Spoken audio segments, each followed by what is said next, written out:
20-02 and 20-03.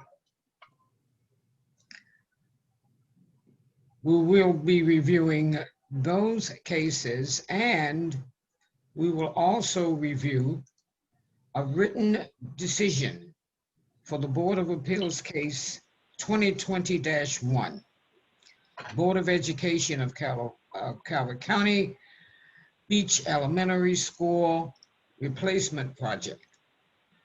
My name is Doris Spencer. I am the chair of the Chesapeake Beach Board of Appeals. Tonight is being conducted virtually. Each member of the board is participating remotely. The hearing is being live streamed and will be published on YouTube. For those persons logged on to this meeting or the call, you will have an opportunity to speak and ask questions and comment for the record at the appropriate time. I will ask for your comments. So let me take the roll call of members and call this hearing to order. David Ferguson, are you here? Yes, I'm here. Kelly Stewart, are you here?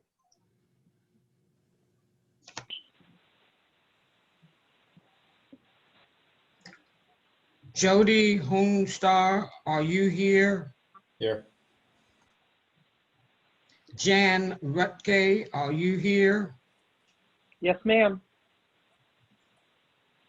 Okay, let it be recorded that we have a quorum. Also with us, Sharon Hume, who is the town clerk and secretary of the Board of Appeals. Frederick Sussman, who is the attorney for the Board of Appeals, and Christopher Jakubiec, which is the town planner and zoning administrator. First, we will hear case 2020-02 to consider the application from Calvert Property Partners, LLC, who is the owner in fee simple of real property known of 8207 Elm Lane for a 7.5 foot variance to section 290-19A of the Town of Chesapeake Beach zoning ordinance to allow a new house to encroach 7.5 feet into the required 15-foot front yard and a variance to section 20-17E2 to allow encroachment into the required 25-foot non-tidal wetland buffer of up to 1,863 square feet plus area of site disturbance.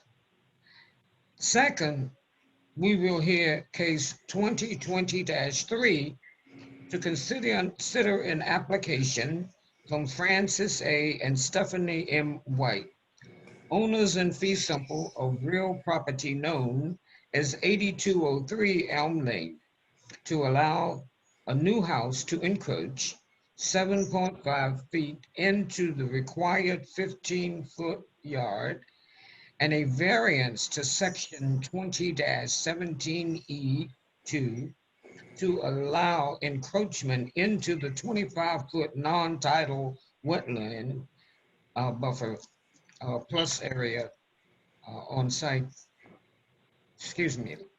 to allow encroachment into the 25-foot non-tidal wetland buffer plus area of site disturbance.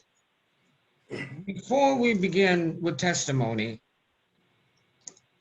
I will ask Mr. Sussman to swear in everyone who intends to offer comments and testify at this evening's hearings on either case number 2020-2 or case number 2020-3.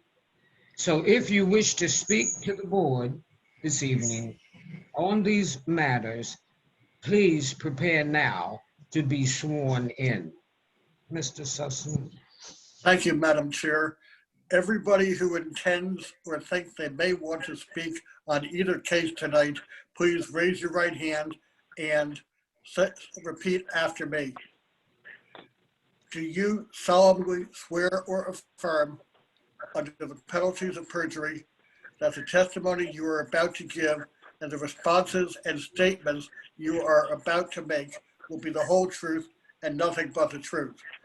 Please say yes or no. Yes. Yes. Yes. Yes. Yes. Let the record reflect that a number of people, I believe it was 5 or so, indicated that they intend to speak and take the oath by saying yes. I did not hear any no's, so I will assume that everybody who's going to speak tonight has been sworn and agreed to tell the truth, the whole truth, and nothing but the truth. Thank you, Madam Chair. Okay, now I'd like to ask the board secretary, Sharon Hume, to confirm that both hearings were properly notified and advertised as required by town code. Yes, the property owners were notified by letter dated August 14th via certified mail. Both properties were advertised in the local newspaper for 3 consecutive weeks beginning August 14th, and both properties were posted August 12th. Thanks, Sharon. This document is now forwarded for recording as an exhibit. Now let's begin with the application. I turn to the town planner for a summary. I will ask Mr. Jakubiec to summarize the requests in case number 2020-2.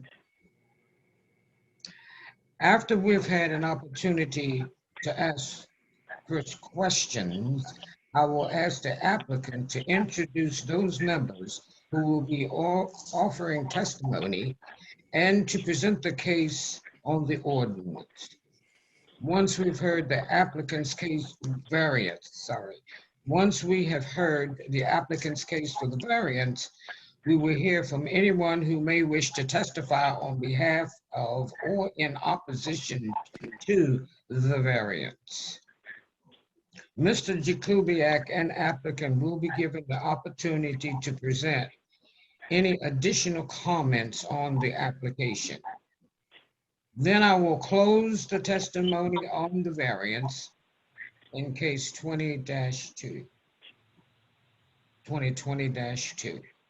After we are finished with the presentation of evidence and the public comment on variance, the board will formally begin our deliberation and decide on the matter.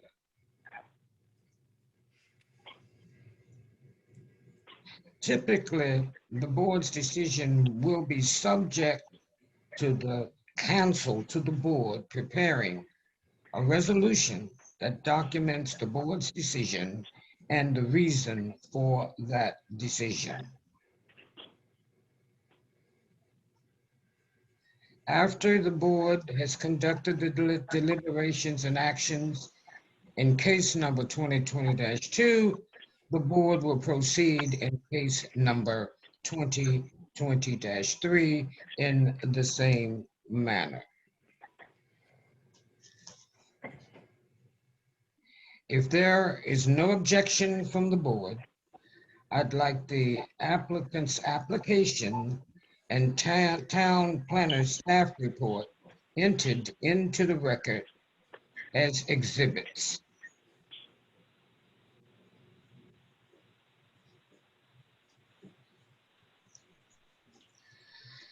Okay, Mr. Jakubiec, please fill out the variance application.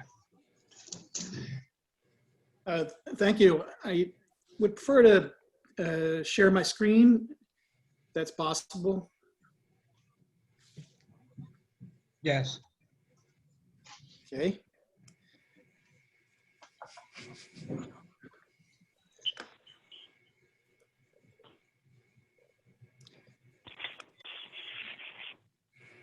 Okay, can everyone see my screen? Yes. Okay, good. What you see in front of you is just a copy of the staff memorandum dated September 2nd. Madam Chair and members of the board, my apologies for not getting this to you sooner. I'm glad I got it to you yesterday, but in light of the fact you may not have had much time to read it, I thought I'd spend a little bit more time than normal introducing the case. Let me start by showing you something I think is interesting here. Can everyone see that photograph? Yes. Taken- Yes, indeed. Yeah, okay, this is a drone photo that we've, among many that have been taken of the town and used in part for our comprehensive planning work. But I wanted to point out to you on this map or this image where the lots are and just give you a sense of the character of the neighborhood and some of the environmental issues that are quite obvious. See my cursor moving up and down Maryland 260? Yeah, I want to direct your attention to that. Okay, so follow me down Elm Street. This is Elm Lane, sorry.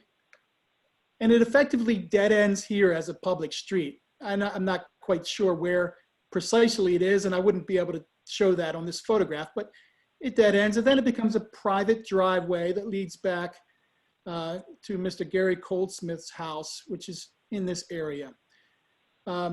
These are the existing houses, kind of the pattern of development that has existed there for quite some time.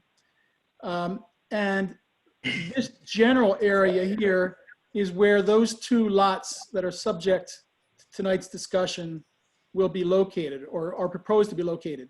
The first one that's on the docket, 8207, is roughly here. You can see this little bump out of asphalt. That's, well, I'll show you later, but on the site plan, that little bump out actually looks like it's in the front yard of the house that's being proposed. But so this is roughly the location of the first applicant's proposal. You can see this kind of natural corridor here. There's a wetland in there and there's trees and you can see also how this low-lying topography drops back down to the marshland. And those who are familiar with Chesapeake Beach will know that what we see out here in terms of marsh, swamps, wetlands, once covered all of this area. So all this area, including Kelms Field, or certainly most of it, parking lots, is all fill, it's all made land. And we know that nature is reclaiming it slowly but surely. You can see some pockets of water and wet spots popping up. And we also know that the flood zone, 100-year flood zone, comes right up to that drive that I just mentioned. May not cross over it just yet, but it's right there. So all this area is subject to flooding in the current scheme of things. So that's where we are. We're challenged by a number of environmental issues here tonight, and I just wanted to give you that bigger picture. Later, well, why don't I do that now?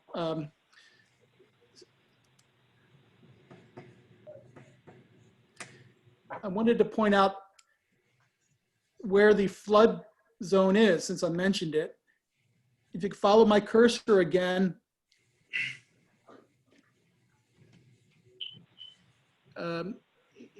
Goodness. Oh, here's Elm, going up and down Elm Lane now. And the lots that we're concerned about tonight are located right here.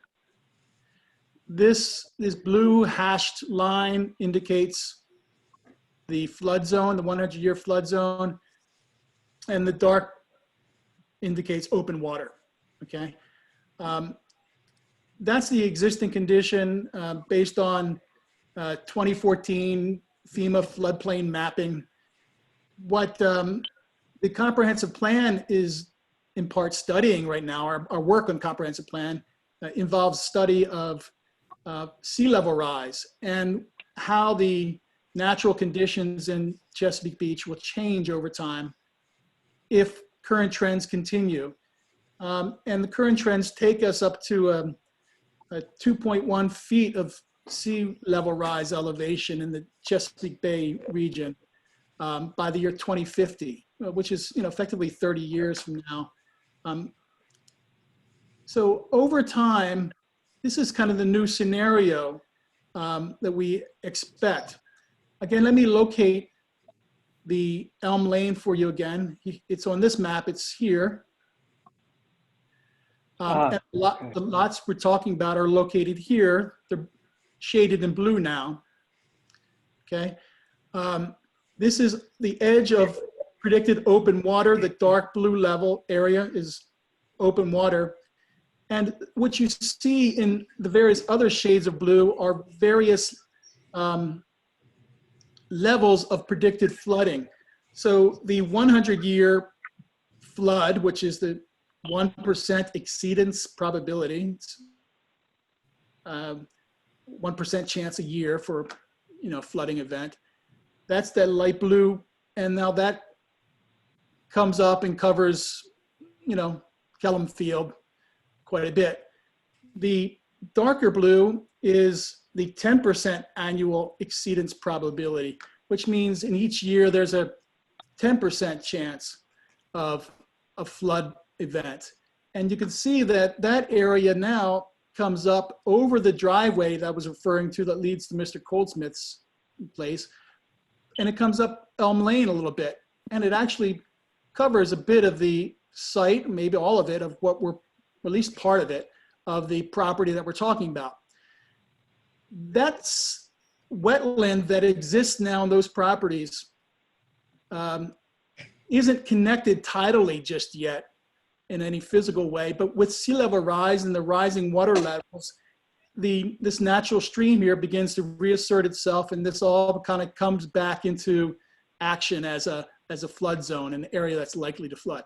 Now, I want to highlight that this is based on Maryland Department of Planning and Maryland Climate Commission, actually involved with, that is managed by or staffed by the Planning Department at the state and DNR and MDE. It's a predicted flooding events, predicted sea level rise that's based on other science, but it's 2050. That's the projection. This is not today. This doesn't exist now. At some point between now and 2050, the various data and analysis that's done would suggest that this is a real risk.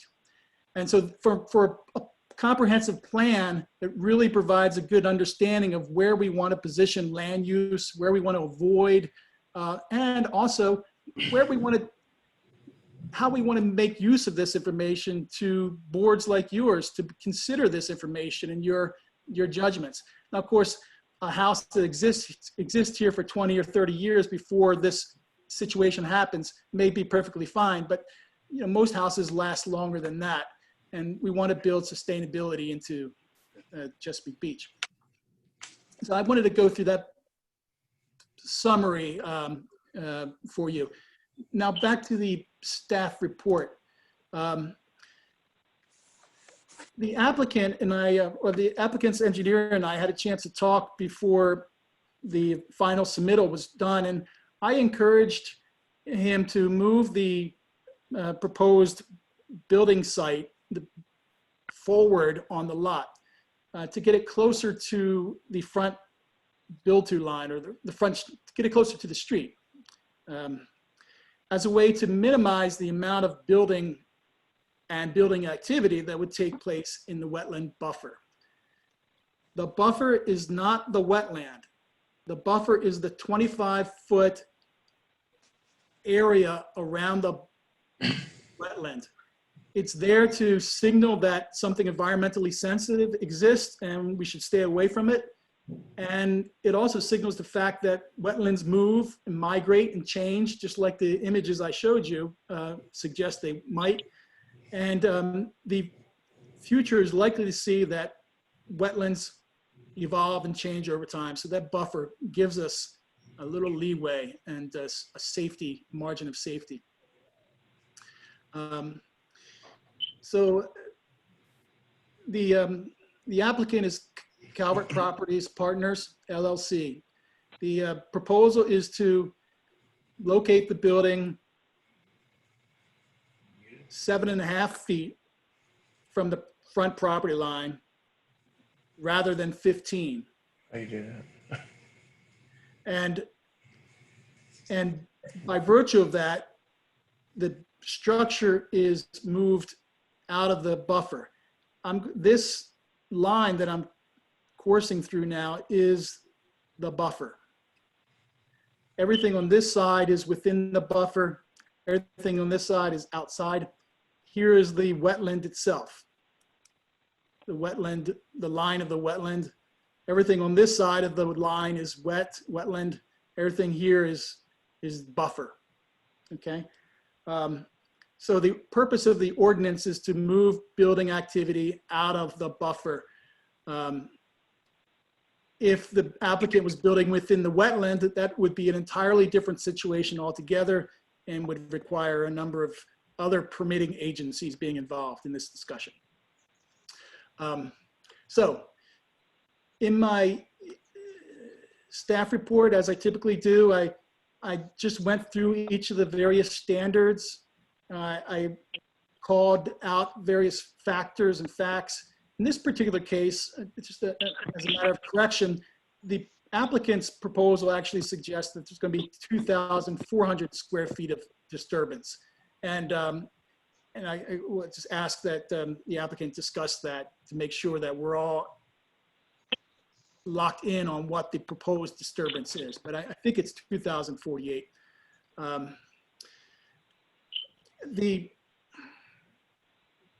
One of the conclusions I'm putting forth for you in this memo is that you may wish to approve this, and I don't see a lot of downside to approving it, provided that there's some care is taken about how the building is built and constructed.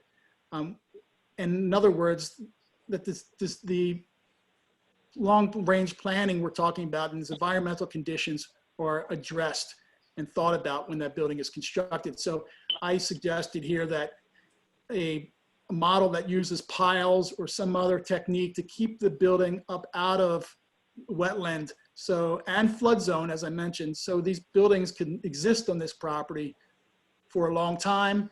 And so the town doesn't have to work with the property owners decades from now to purchase their property and their house, which is actually a proposal that the Planning Commission is considering now generally as a strategy for addressing other issues in town. This pattern of wetlands moving and floodplains rising has presented itself in other places in Chesapeake Beach, and we are facing the future of having to deal with moving people out of harm's way or watching their properties continue to deteriorate. So that's a quick summary of this particular proposal. It's roughly 7.5 feet of a variance. From the front yard, the front lot line, the applicant still will have 2,400 square feet of encroachment into the buffer. So that reflects, that would be a variance as well. So there's 2 variance decisions to be made tonight. Thank you. Are there any questions from the board of Mr. Jacobiec's presentation? Dr. Spencer, this is David Ferguson. I have a question for Chris. Yes, I am not familiar with Elm Lane. I mean, I know where it intersects 260, but I've not driven down it, so I'm not very familiar with it. But in reading public comments we received from Mr. Goldsmith, I'm wondering about the width and the construction of the pavement of Elm Lane. It sounds like there's maybe some question of parking space, and if we grant the variance to 7.5 feet in the front, will there be room for off-street parking? And if there is no off-street parking, will that present a problem for trash vehicles and other trucks that need to get up and down the street, or emergency vehicles in that case? okay, good questions. Here is Elm Lane. This is a Google Earth image. Yes. The date is 2020. The image date is October 18th, 2019, down there. Okay. Yeah.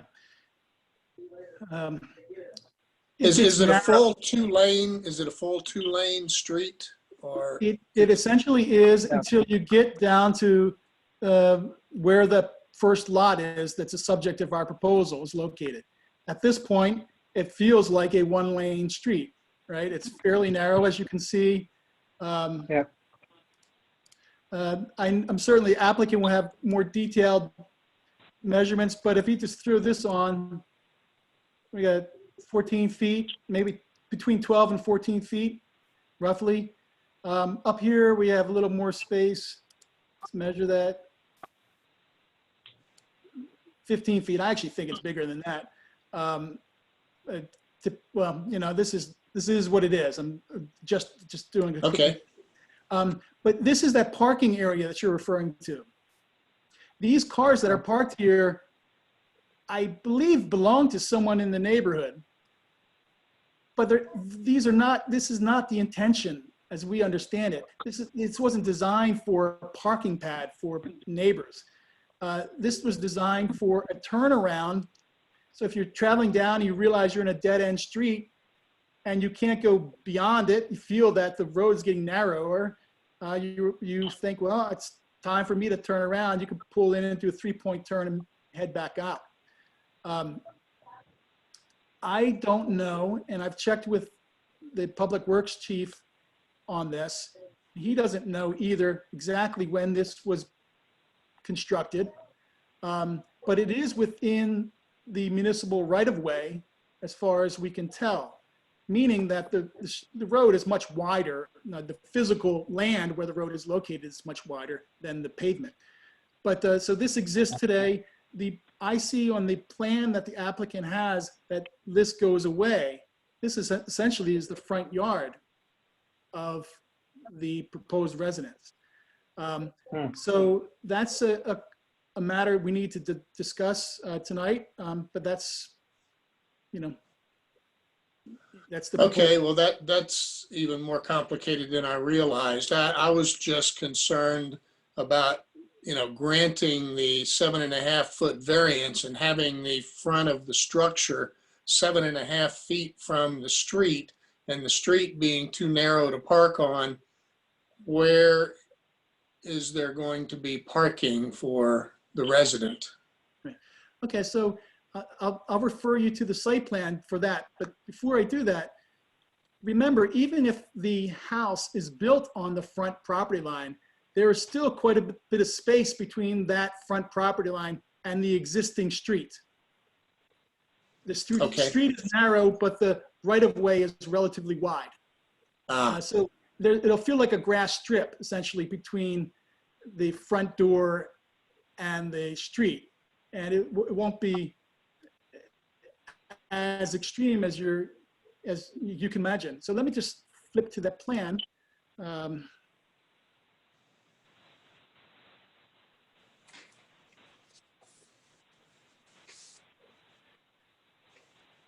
So here's the house. Here's Right. the property line, this dark line. This says remove pave. And we'll get confirmation tonight. I believe that means remove the pavement we just saw from the overhead photograph, right? But again, the street is, I believe this is see the CL, that's the center line of the street. And we know that street is very narrow and the edge of that street is roughly right here. Okay, so you can see the distance is still fairly big between the house and the actual street, even though it's close to the front property line, which means that the town owns this. As far as parking, this is the driveway that's being proposed. You can see That's good. the apron, you come in and park. Right. And I would imagine there's enough depth there for 2 cars to be parked on that. Now, of course, a share of that is within the town's right of way, but that's not unusual. You have to access your property, and there's typically an apron that's built within the municipal right of way to access a place to put your car. Okay, So, Okay. thank you. Chris, this is Jan Rutke. Hi, Jan. Hi there. I'm curious, the pavement that's to come up, I assume that's the parking pad, so to speak, that is south of the fire plug. Is that right? It's And this. that the turn, It's this. I don't know where the fire No, plug is exactly, so it's this. And that pavement currently belongs to the town, and it'll be the town's responsibility to remove the pavement? No, I don't think the town would take on responsibility for that. The town would have to approve it. And whoever did the work would have to do it according to town specifications. Okay. But the town, I doubt the town would want to engage itself in doing something like that directly. well, Chris, so the turnaround that's currently being used as a parking place, would the town have any responsibility to enhance, sign it, repave it, anything like that? I mean, did the town put it in, I assume? Well, I'm assuming the town put it in, but I couldn't certainly say that the town would have authorized it or been involved in its installation if it didn't actually do the work itself. There's a law about doing improvements within the town's right of way. And it's typically an item that gets reviewed and approved by the town engineer. And sometimes these things could go to the mayor and town council for specific approval. But this thing has predated me and predated the public works chief. And and he actually went back to see if he could find a record of that. And he wasn't able to. And I don't have any more information about it than that.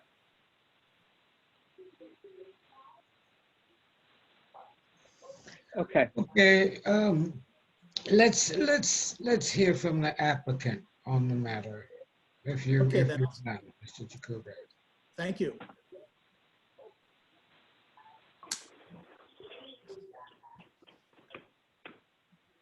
Good afternoon, good evening, folks. My name is Bill Watson, and I'm speaking as the person who designed this site plan and on behalf of my client and applicant.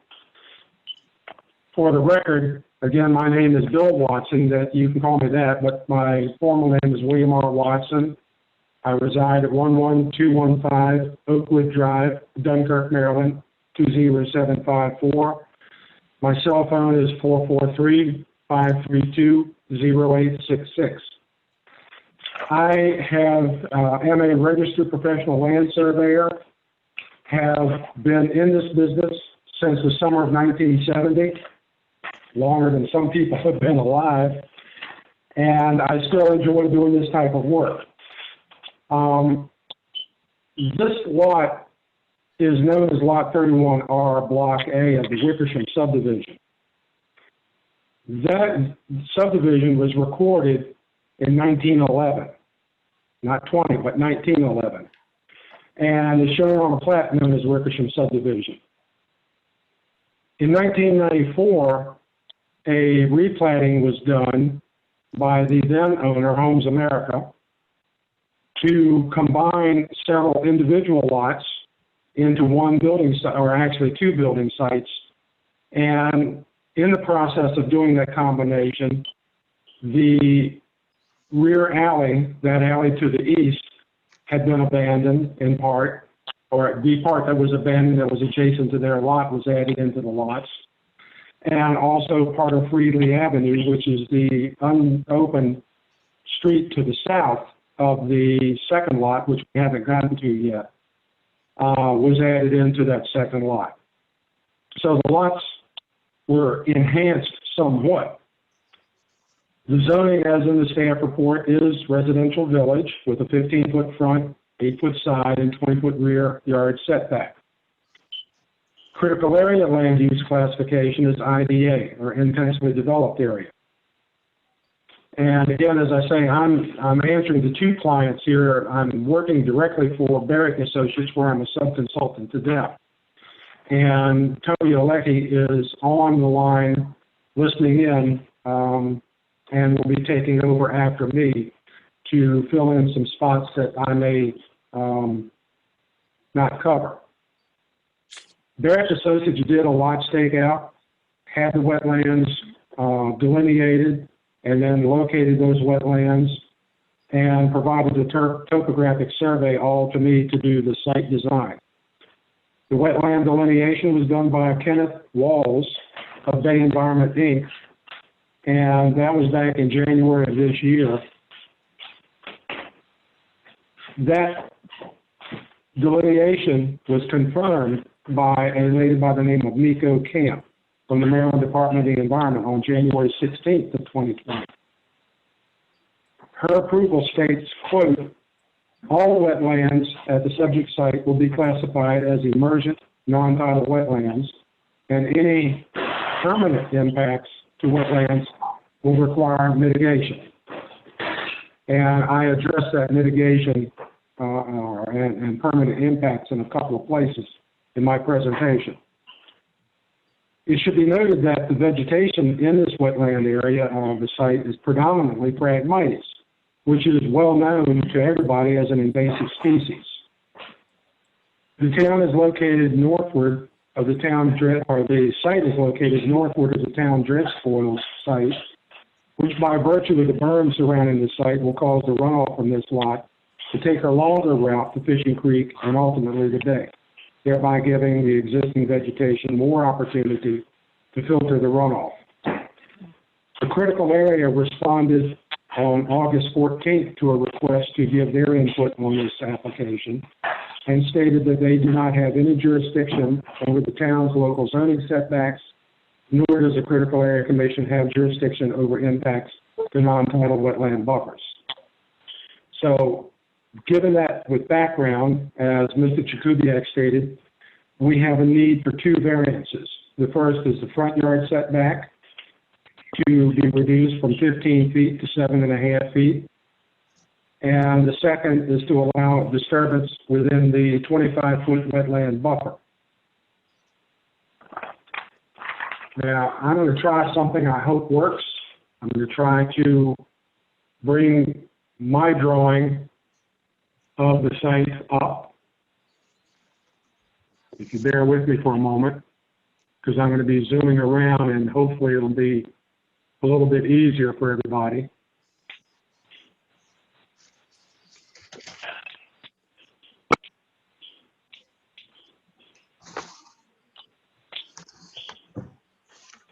Has a series of lines popped up on anybody's screen yet? Different colors? Yes, sir. Okay, thank you. Thank you. Yes. Good. This is a background component of this site that I use to calculate all the various impacts. There's just so much going on that I put this off to the side, so to speak, and did not show it on the drawing, other than in a table fashion, tabular fashion. The purple line that I'm following with my cursor, and I realized when Chris was doing his part, the screen was a bit slow. Hopefully you're seeing my cursor follow around, Yes, we do. and it's now on a white line, crossing a short section of a blue line to a green and back to purple. That is the 25-foot wetland buffer. And you see a little starburst type pattern that would look like some plants. Within that, which is in and of itself 3,422 square feet. That is let me correct that.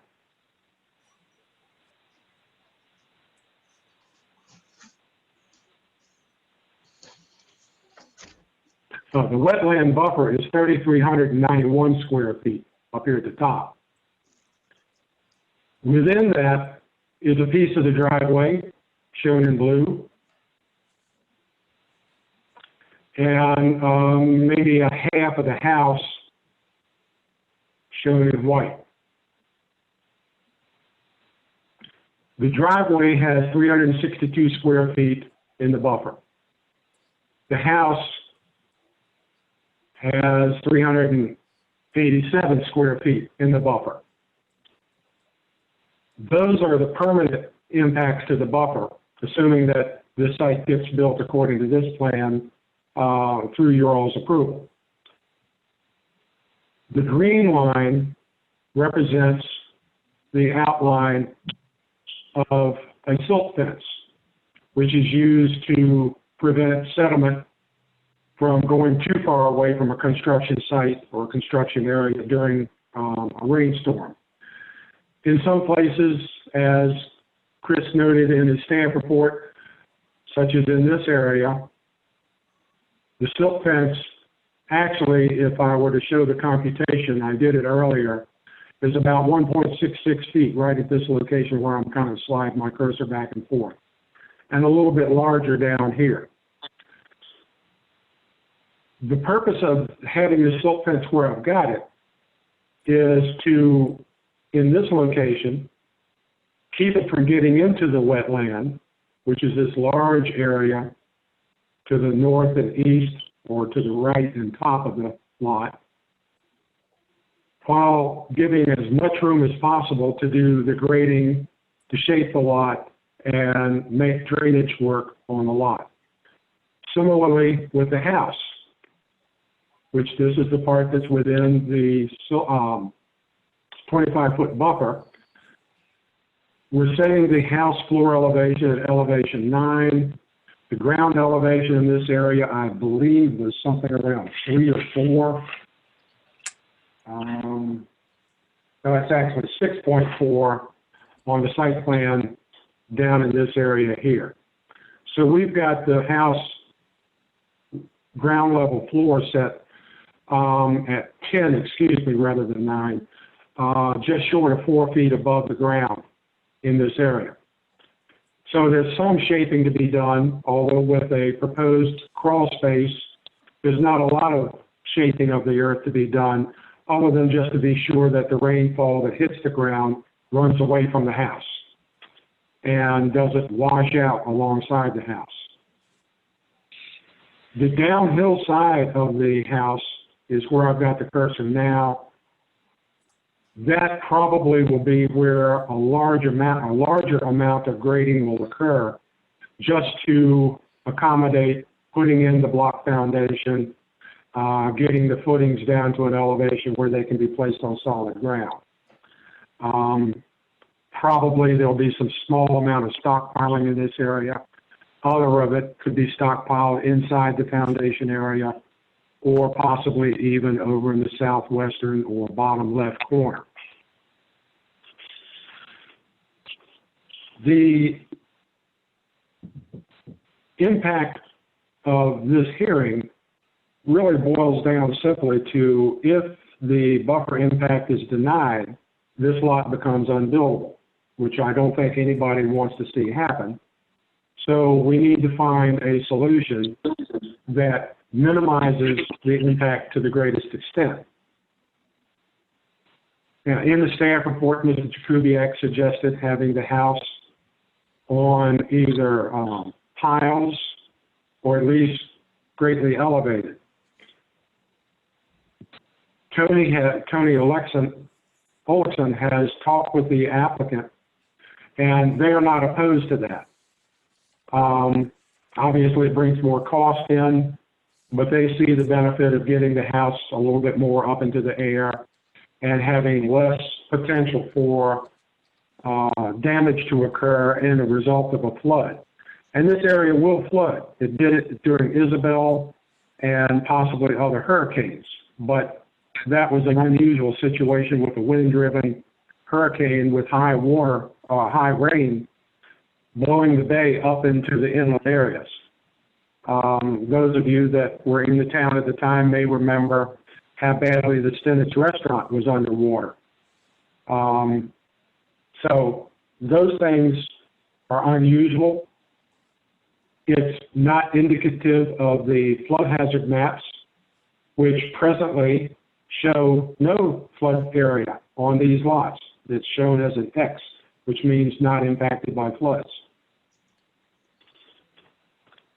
So if we put the house on piling, I think that helps to minimize the grading, although I haven't had the opportunity to study that on this plan. It allows for the possibility, depending on how high we put it up in the air, of having the parking under the building. But that is stuff that needs to be fleshed out at the time of the building permit application.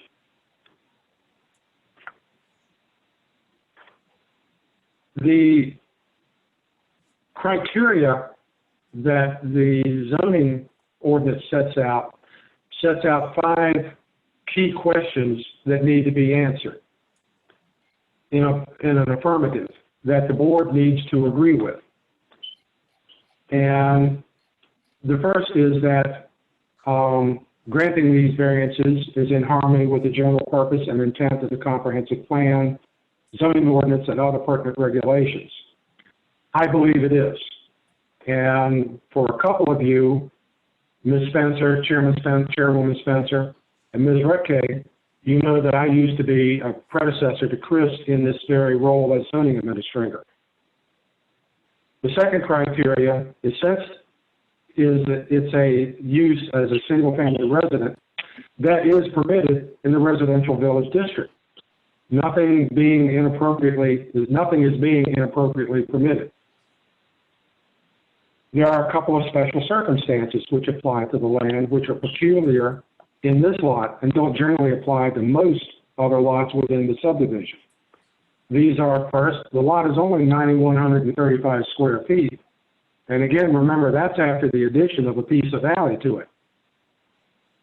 Of that, 7,451 square feet is contained within the non-tidal wetlands and the 25-foot non-tidal wetlands buffer.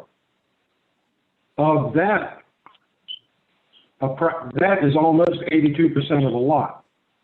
So we're working with 18% of a moderate-sized lot.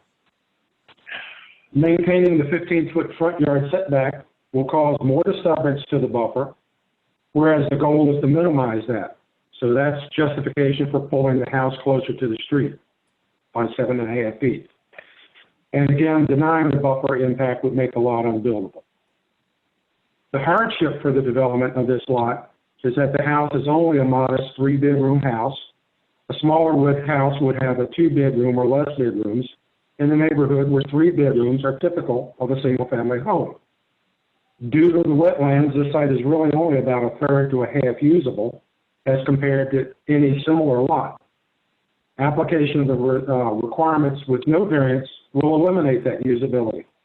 Proposing amendments to the applicable ordinances would constitute a type of spot zoning, which also would be inappropriate. So we're faced with interpreting the ordinance and making a call to decide whether to grant these 2 variances.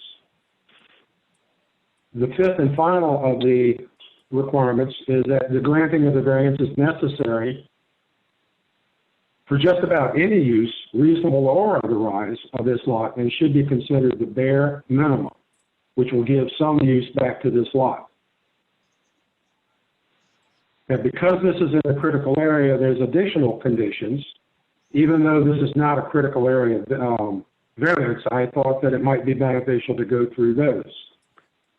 And due to the conditions and circumstances that I've previously described for this lot, these lots will be denied a minimal or reasonable and significant use of the entire lot without the requested variances. The literal interpretation and application of the town's critical area program would deprive the applicant of rights commonly enjoyed by other properties in similar areas within the critical area of the town. Granting these variances will not give any special privileges to this lot that would be denied to others.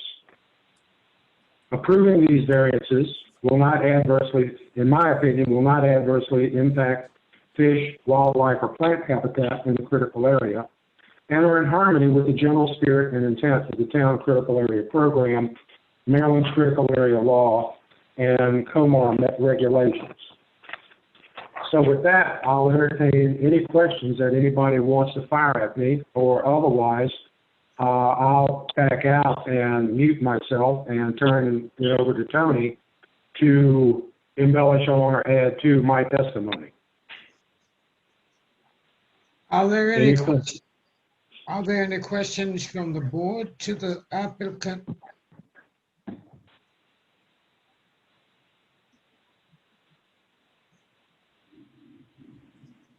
Mr. Jakubiec, do you have any questions for the applicant or comments on the presentation?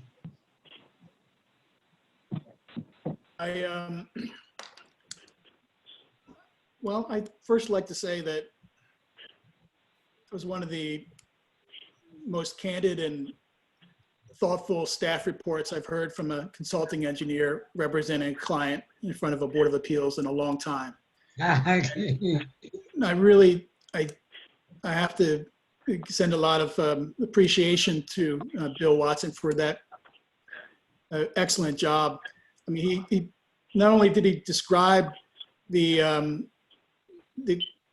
hardship that's being faced by the applicant here, but he described the actual conditions that are there and didn't minimize them at all. And it was a very thoughtful, professional presentation. The idea of placing this building on some stilts or something to elevate it a bit, it appealed to me because the effect of it has on minimizing grading and keeping it safe and secure for the long term. But ultimately, that's something that you and members of the Board of Appeals will reflect on, I suppose. And of course, there are other issues at play here too that the citizens in the neighborhood may raise. So I have nothing else to add unless you have questions for me. Okay, we'll now hear from the public. Sharon, has anyone signed up to speak on the variance application? Excuse me, Madam Chair, I believe that there's another speaker from the applicant. Is there? Well, my name's Anthony Olexon. I'm the civil engineer and owner of Barrett & Associates here in Prince Frederick, Maryland. I agree and appreciate everything that Bill put into this. In realizing that this was going to be a challenging lot, that is why we reached out to him to make sure that we found a good solution. And I think I just wanted to reiterate a couple of the things that he mentioned is, it's a very constrained lot in the placement of the house and the layout of the lot and trying to provide parking and all the other requirements were with the intention of one, staying out of the wetlands themselves, and two, minimizing any type of impact to the buffer. So, that along with Mr. Jakubiec's maps and kind of some discussion that we had before about, setting the finished floor elevation on this house was something that we absolutely considered. With a 2-foot sea level rise being projected, I guess, in 2050, it's not within a floodplain right now. So it's reasonable to think that the floodplain elevation of where it is today and where it would be in the future would raise to about the elevation 4 or 5. So we're trying to maintain as much reasonable lift of the house as possible to keep it in compliance with future considerations for sea level rise, as well as FEMA requirements for not flooding the house or the first floor elevation as well. So I just, again, wanted to thank Bill for all the effort that he put into this, and just kind of reiterate, that there's been a lot of thought and a lot of intention behind how this has been laid out in a way that allows the lot to still be usable. Chairwoman Spencer, may I ask a question of the Yes, engineer? yes. Anthony, can you tell us the dimensions of that parking pad, how deep it is, how many cars can locate on it, and anything else you can say about that? For the dimensions, Bill, if you could take the dimensions off of the CAD drawing that you have there, we can give it. I know the intention was to have at least 2 parking stalls there for this home. This is Bill Watson again, Tony, thank you. Chris, bear with me. I'm going to pick a couple of dimensions. Tony is absolutely correct that the parking pad, which is 20 feet long on the lot and 20 feet and a quarter wide on the lot, is intended to provide for 2 off-street parking spaces as required by the zoning ordinance. So it's 20 feet wide, you say? That's correct. Typical parking space is 18 by 9, so there's a little bit of flexibility in there for less than perfect driving into a parking space. Okay, thank you. You're welcome. If I may, just in case something happens and I disappear, we're beginning to get a thunderstorm over here in Dunkirk. It's booming now and raining. If I get cut off because of the power fail, I'll be back as soon as I can.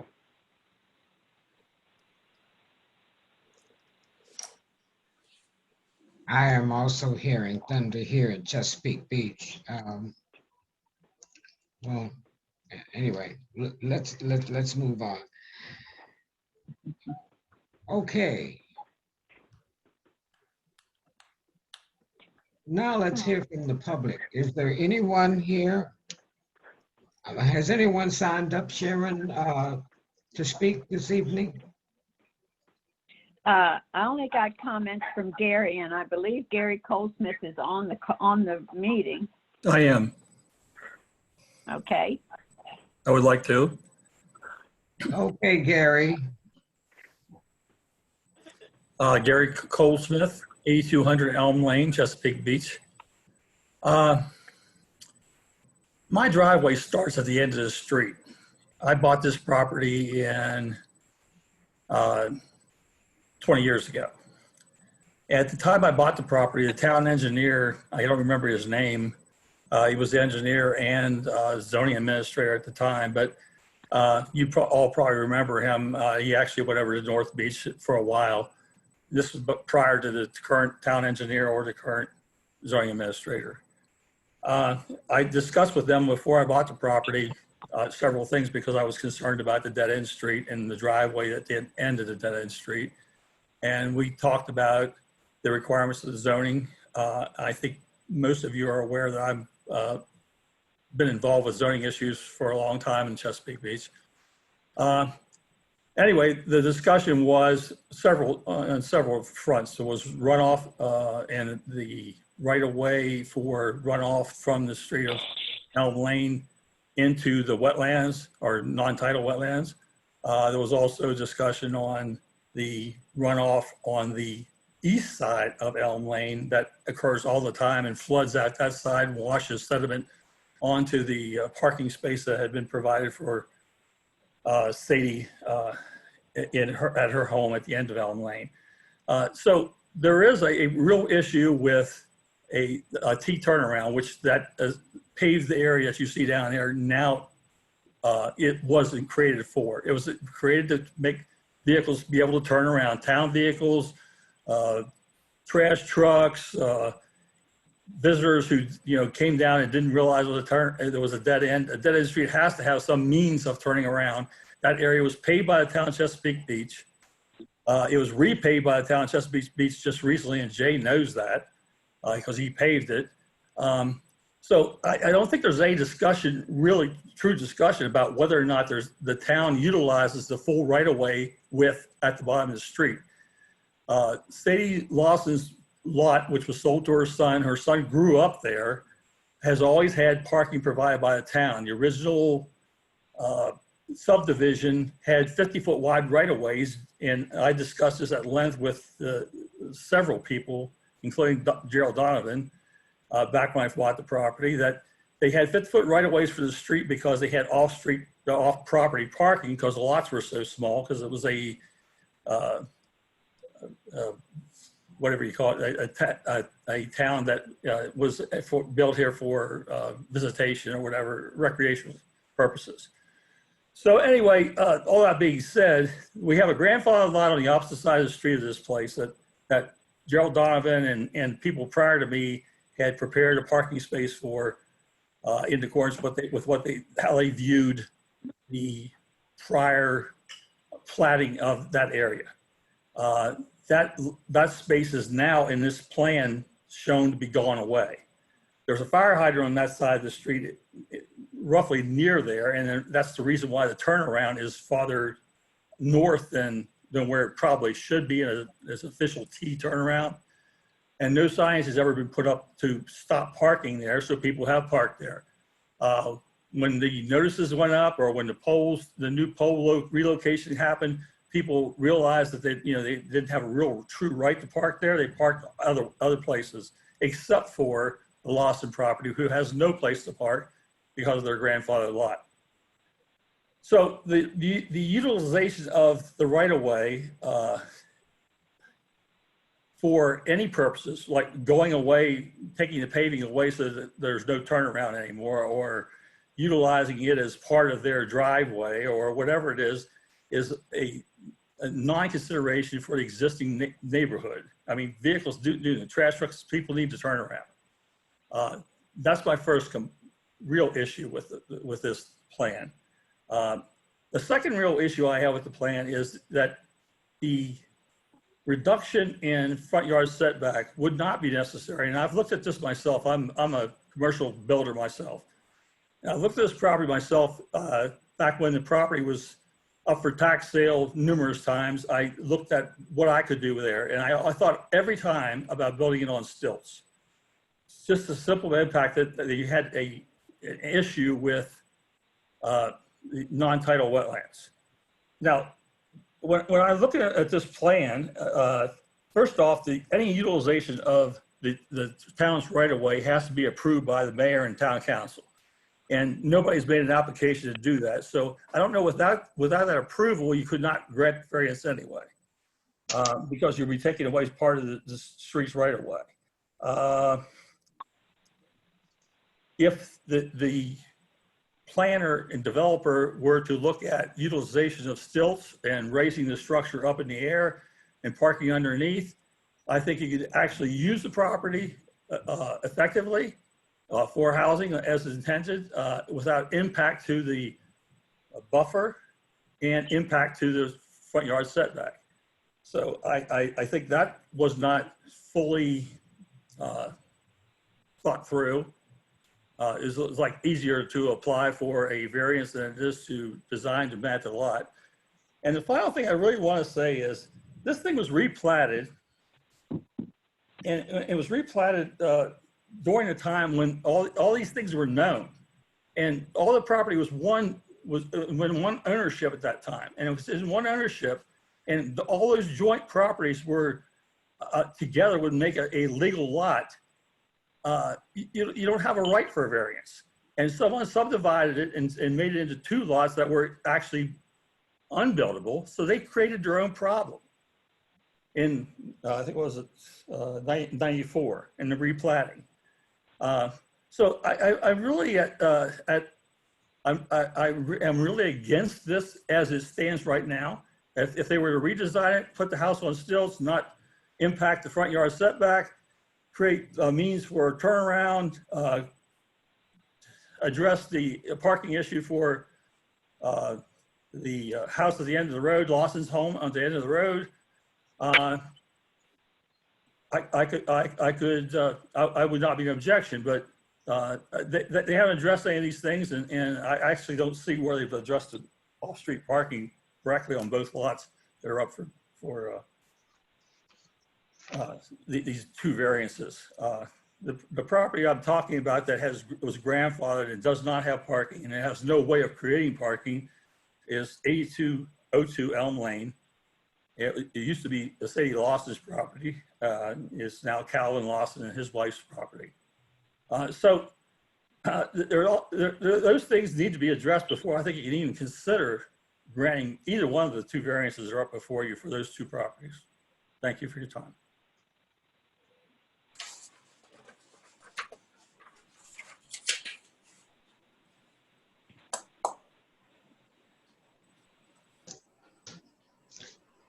Is there anyone else on this call that would like to speak on this matter or ask questions of the applicant?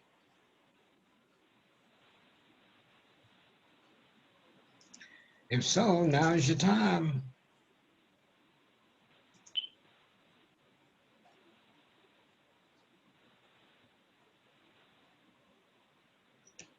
Okay. Does the applicant have any cross-examination of any of the previous speakers? Yes, Madam Chair. This is Anthony Olexon again. I'd like to address, I guess, a couple of the comments that Mr. Goldsmith made. The purpose of the variances that we are requesting in this case is in order to minimize impacts to the wetland buffer. As Mr. Watson mentioned, nearly 84% of this lot is encumbered by the buffer itself. The house was located in a situation or in a location to keep it out of the wetlands.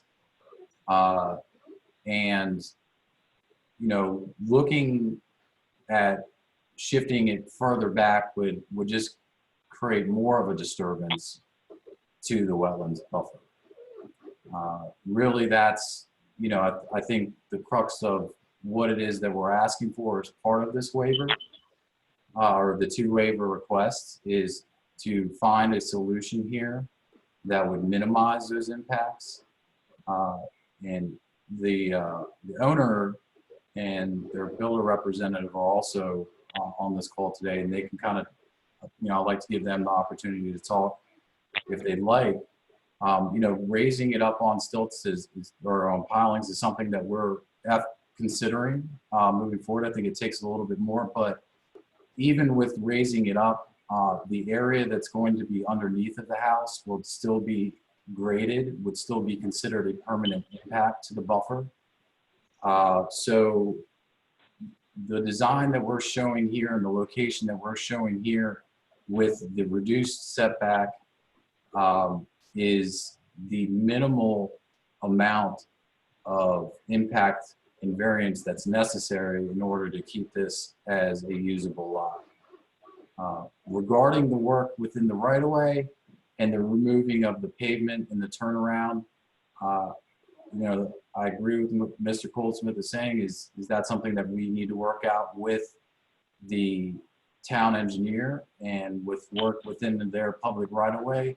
But I do not believe that impacts what we would be requesting with this waiver, just for the simple fact that there's nowhere else to place the house without being in the wetlands themselves.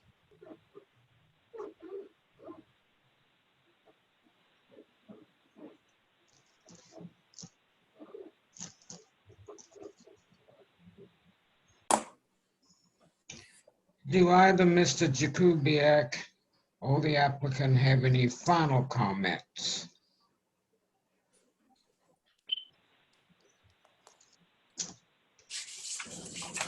If no,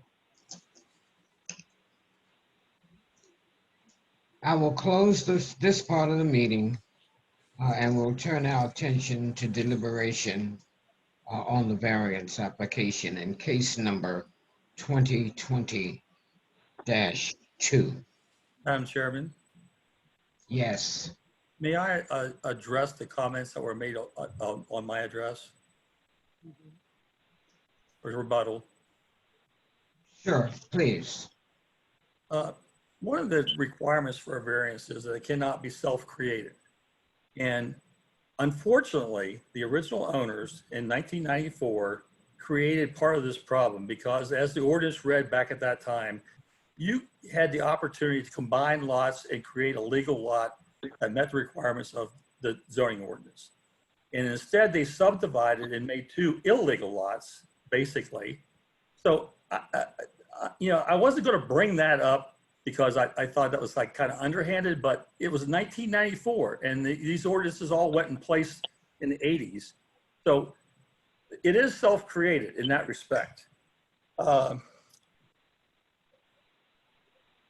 Let's see, when you park under the house, even though you're impacting the area under the house with impervious, the impervious area is actually above the house, the roof line. So you're not creating any additional impact than what the footprint of the house is if the parking is under the house. So you put it on stilts and you create parking under the house, you're not creating any additional impact. So I disagree with that statement. And as I said before, I think that before you can grant a variance for anything that in respect to the front yard setback, you have to address the issues of the street, and the town would have to first off allow the redesign of their right of way, the utilization of their right of way, and that requires the mayor to approve it, and that has not been done yet. So this plan that they have, it could be, you can approve it contingent to those approvals if you were to so desire.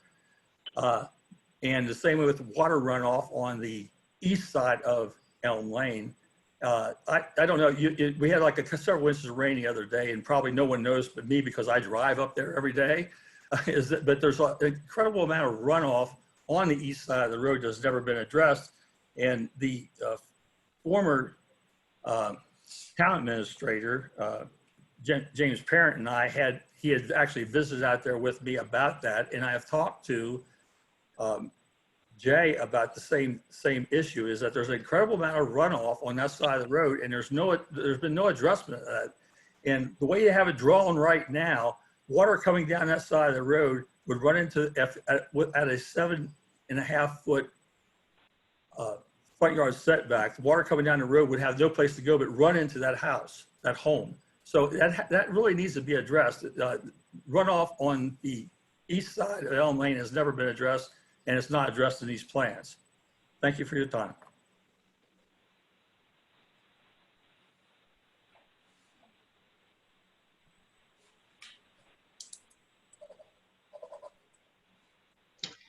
I'd like to now hear from the board.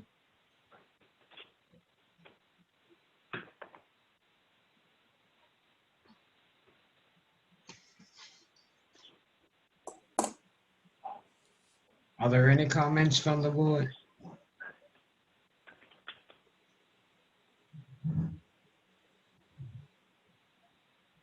Doris, I have an observation. Yes. I drove down Elm Street today and sat in my car and sort of scouted the area. And relative to water runoff, I can only imagine by looking at that lot that would be a huge problem. So I agree with Mr. Sussman that somehow that water is going to come down at that, at a tremendous force coming down Elm Lane, which is very steep in the beginning off of Bayside Road. So I would think that there needs to be some significant, that the applicant needs to address that significant problem, before we could look to approve it.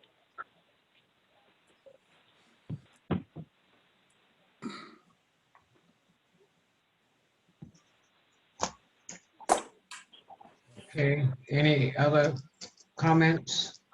Yes, Madam Chair, David Ferguson here. Regarding Mr. Goldsmith's assertion that this was a self-created problem by subdividing a large lot into two smaller lots, are either of the applicants for these two cases, 2020-2 and 2020-3, are either of those applicants the owner of the larger lot that subdivided it back in 1994? And I don't know if anyone here would know that, but Mr. Goldsmith may know who owned the property and subdivided it. But it seems to me, Mr. Sussman, that the current owners, unless they were the owner that subdivided it, the current owners are not responsible for that subdivision. Mr. Sussman? Yes. Well, I believe I heard, and somebody can correct me, that Homes for America owned the property and then subdivided it by a lot consolidation into those two lots back in 1994. And I believe you're correct, Mr. Ferguson, that these, the current owners, if that's the case, are not necessarily responsible for any failure of the lot to meet current standards. And I'm not even sure that it was the re-subdivision that caused the problem, the current problem. I think, at least with respect to this particular lot, we've seen how the topography and the environmental conditions impact the development. There's been no evidence thus far to show what the overall parts will look like, and also whether a house could have been built or could be built with less impact on the environmental conditions had the property not been subdivided into two lots back in 1994. What you have before you are two applications for variances for the construction of lots on construction of homes on two lots that are, by all accounts, in and of themselves legal lot today.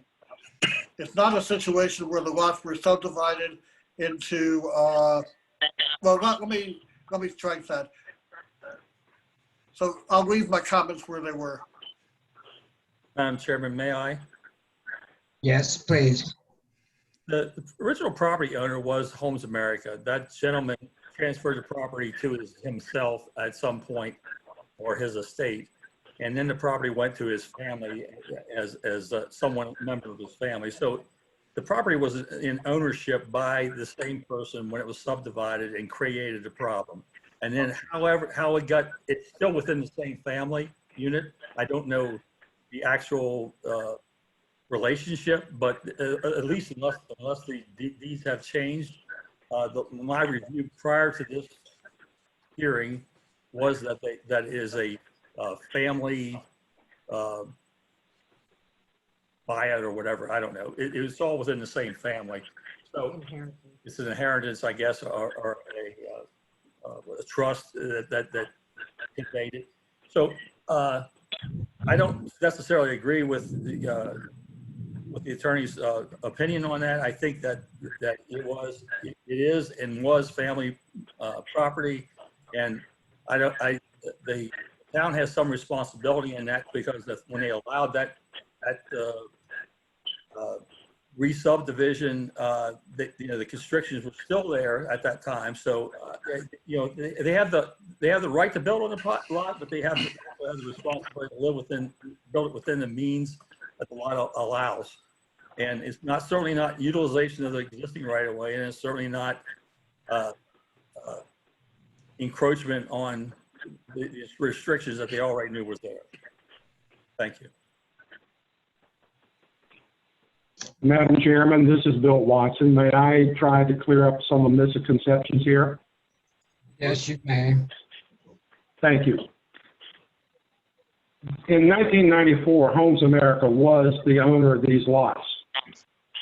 And at that time, Wickersham subdivision consisted of a bunch of 25-foot by 100-foot lots.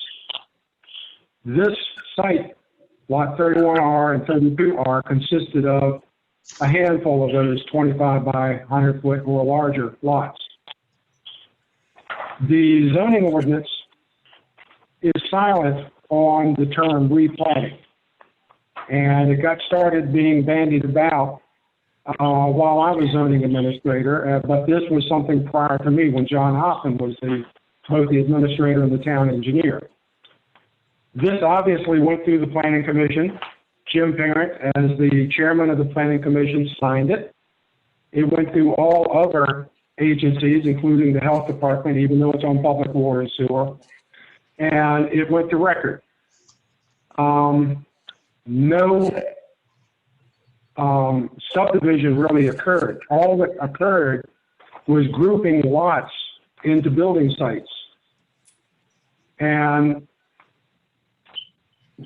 using one new line of division along the center line of a sewer line, which made only perfect sense to have that run down the division line between two building sites so that you don't have somebody trying to build a house over top of an existing sewer.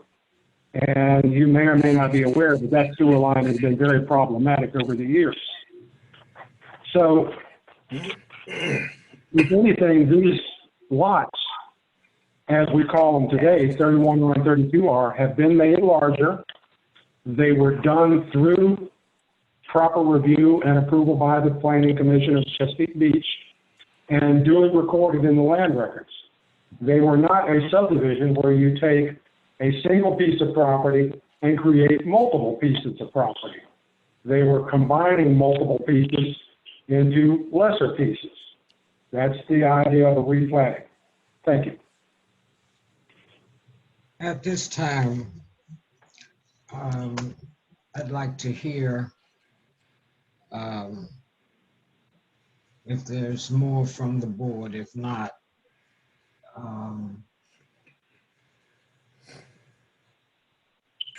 Madam Chair, this is Fred Sussman. yes, sir. Yeah. I know it's a little bit out of order, but may I ask Mr. Jakubiec a question about process?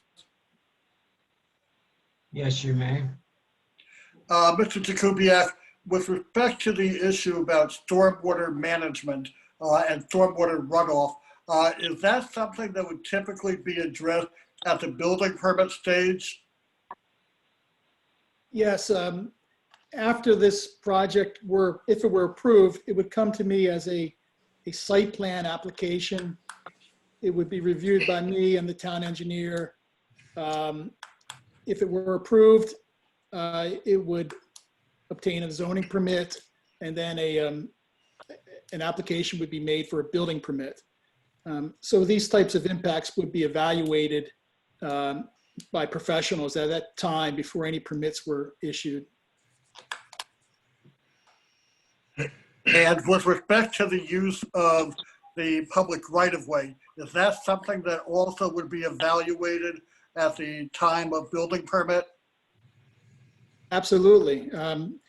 In fact, what we do now is whenever there's a proposal for the addition of any improvement in a right-of-way, like a driveway apron, we refer it to the town public works and town engineer.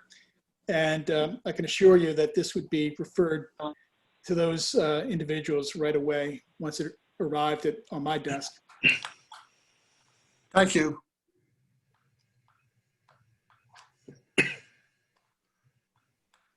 Okay. Is there any more discussion from the board? I have one more question for Mr. Jakubiec, Dave Ferguson here. Okay.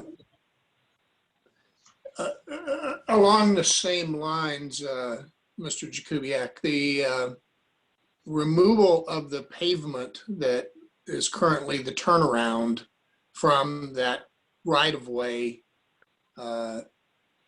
in front of this property,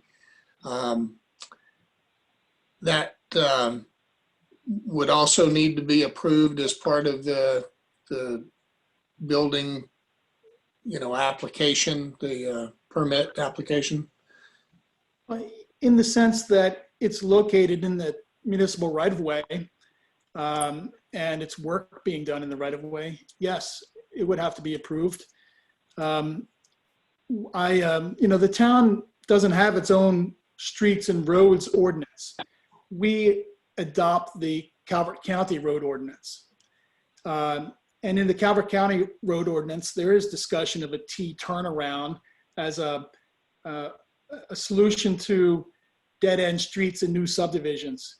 But even reading that, one would suggest it's not required at this level. However, the town engineer may say, we need that. We need to see it on this plan, or we need to see how this public improvement would be, the loss of the public improvement be mitigated by the person removing it, right? So it's quite possible that this would be an issue and a concern and a condition of final approval by myself as zoning administrator. But it's going to take review by the town engineer and some discussion about traffic flow. How often is it necessary? Does it warrant a turnaround? Can we manage it in different ways?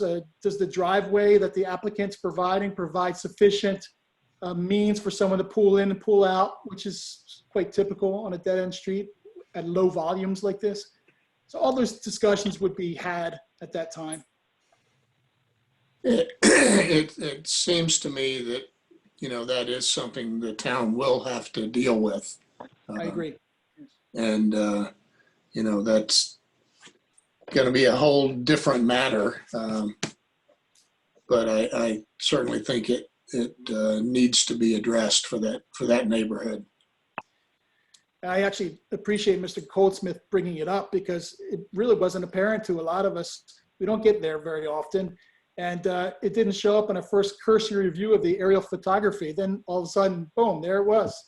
And it predates all of us. So, it's not used often except for parking, which wasn't its desired intent. But we're concerned about it and would want to make sure that somehow it's addressed. I don't know what the solution is, but in fact, if the Board of Appeals provided guidance to us in a decision, that we would act on it and even provide reports back to the board if it was necessary. Yeah, I'm ready to entertain a motion. I have one question, Madam Chair. Well, actually several. This is Frank White, FW Contracting. I own the second lot. First lot was owned by one of my customers, and the second lot was owned by me for a second customer.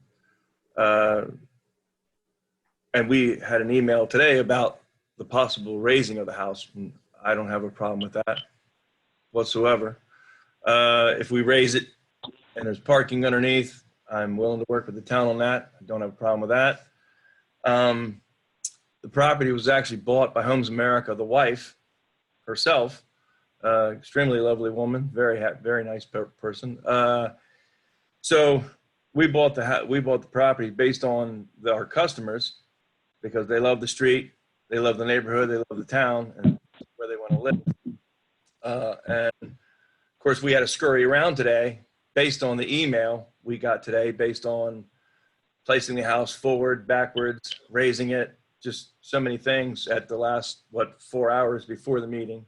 And I don't have a problem working with that at all. As far as the parking's concerned, the parking that's there now, it's supposed to be a turnaround, not parking. And the picture that was shown earlier shows 3 cars, and there's typically 5 cars there. So when I bought the lot, or the one lot, my customer bought the other lot, I scoured the neighborhood to find out who owned the property, who owned the cars, to sort it out. And the neighbor directly across the street that doesn't have a driveway, he apparently owns all the cars. And I told him we'd have to work with him, trying to sort it out, because I didn't know who paved it, who didn't pave it. I was trying to sort it all out. I've got several houses in North Beach I'm building. I was told from the neighbor that the town paved it, but then the town told me he paved it. So I don't know who paved it.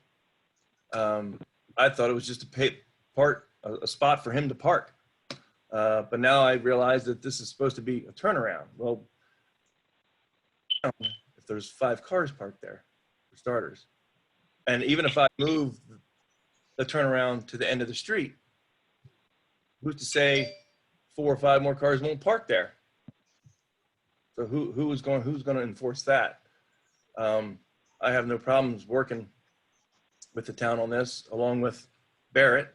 This is why I hired them. And again, we're just trying to build a home for people. That's pretty much it. Well, thanks a lot. Appreciate it. We're closing the comment period now, and the board needs to go into deliberation at this time. Thank you.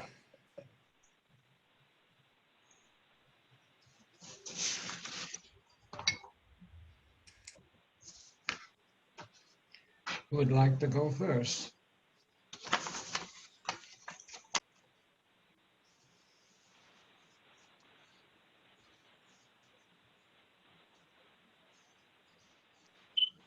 Madam Chair, David Ferguson here. You know, it seems to me that the owners of the lots are, you know, working with their you know, engineers and developers to try to find a way to work within the wetland setback and the setback from the street and from the town right of way. And, you know, I was impressed by Mr. Watson's presentation and the work he's done on looking into the drainage and the wetlands and the silt fence and, you know, trying to preserve the environment. And I also appreciated, I'm sorry, your name is Steph on the screen, Stevenson, I think. But anyway, appreciated your input. That's my stage name. It's okay. Okay, and appreciated. And by the way, I've never really done this viral video thing, but I don't mind saying I look pretty good on here. I don't know about you guys, but well, thanks okay. Anyway. And so, you know, appreciate the willingness of the applicants to, you know, build on pilings or, you know, do what they need to mitigate the environmental impacts. My only concern with the application before I had it explained to me was the 7.5 foot variance from the setback, because I thought it was going to put the front of the house 7.5 feet from the street, which on a very narrow lane, you know, I think is inviting problems. But since that's actually a 7.5 foot setback from the 50 foot wide town, you know, right of way easement. So, you know, that's of a little less concern to me now. So I think, you know, for me, I think I could be willing to approve the variance to the setback and to the wetland buffer with a condition that the homes be built on pilings and that there be off-street parking provided. And also that they work with the town to address the turnaround issue on the street. So that's my input.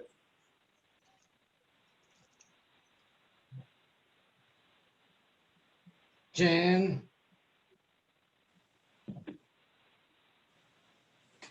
You're muted. Sorry. am I I'm muted? muted. I'm Oh. unmuted now. Okay. I felt better about things, about the variances being asked for when Chris made it clear that stormwater management, you know, and that kind of thing is going to be addressed at a later stage. That that's not something that, if I understand correctly, that we need to address or make as a condition. Is that correct, Chris? Well, Madam Chair, this is Fred Sussman. May I speak for a moment? Sure. Let me just make this observation, Ms. Rutke and members of the board. If the board is inclined to grant or ask me to prepare a resolution to approve the variances, then what I would do is prepare a series of proposed conditions for all of you to review and consider based upon what we've heard, tonight during the hearing. And then, you can see whether you're satisfied with the conditions, whether you want to eliminate any or add any, but at least that will give you something to look at. And it will be more than just an approval. It will be an approval subject to A, B, C, D, E. Okay, that makes a lot of sense. I'm more comfortable with that, I think. Are you willing to make a motion to that effect, Jan? I'm sorry, Doris, are you speaking to me? Yes. Are you willing to put that in the form of a motion? Madam Chair, may I help out? Always. Thank you. Based on what I just heard, you may want to entertain a motion from a member of the board that the board direct counsel to the board to prepare a resolution to grant the two variances and along with conditions that council may recommend based upon the evidence and testimony presented at the hearing. Well, I would certainly like to make that motion. Jody, did you have any comments? Yeah, before Jan gets started, before you go with this, the conditions, I'm of the opinion that conditions are not necessary here. I think that the next step in the process where the building goes to Chris as the zoning administrator and the town engineer is sufficient, and that they will handle any kind of conditions we'd put on in this meeting here.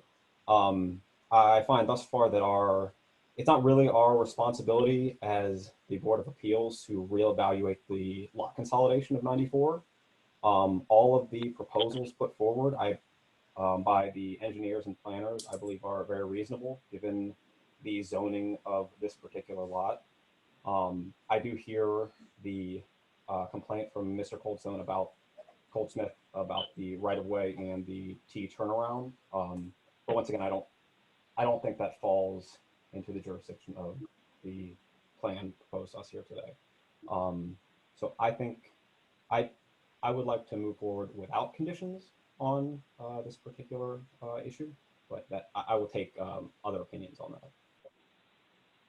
Jody, this is Dave. I would have to disagree with you on the conditions because if we're going to, in particular on the wetland buffer, if we're going to grant, a variance to that very important environmental buffer, I think there need to be conditions, such as, building on pilings when you consider the 2050 projected floodplain that Mr. Jakubiak showed us.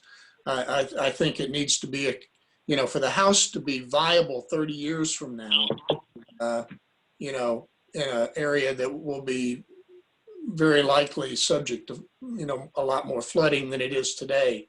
I think that needs to be a condition. I would hate to see a builder build a place that in the future, science tells us is likely to be flooded. I entirely agree with you. I think the incentive structure here is that the builders and the owners and the engineers and all the people with expertise in this room are not going to try and build a house that's underwater 20 years from now. I don't want to tie their hands with artificial restrictions when we don't have the full lay of the land, so to speak. I think that's our Exactly job. what you're saying. I think that's our job to be sure that they meet those conditions. If we're going to grant a variance, we But we need to be can't be sure. sure that putting in pilings is the engineer's best recommendation, given what they know when they get on the ground and start building. I'd like to leave it up to their expertise to build a house for their customers and clients that lasts a long time, and not necessarily try and guess, being that that is not my area of expertise. But I do appreciate your thoughts, and I'm not dismissing them. I entirely agree. Trying to plan ahead for things we don't know, I think, is where I get a little hesitant.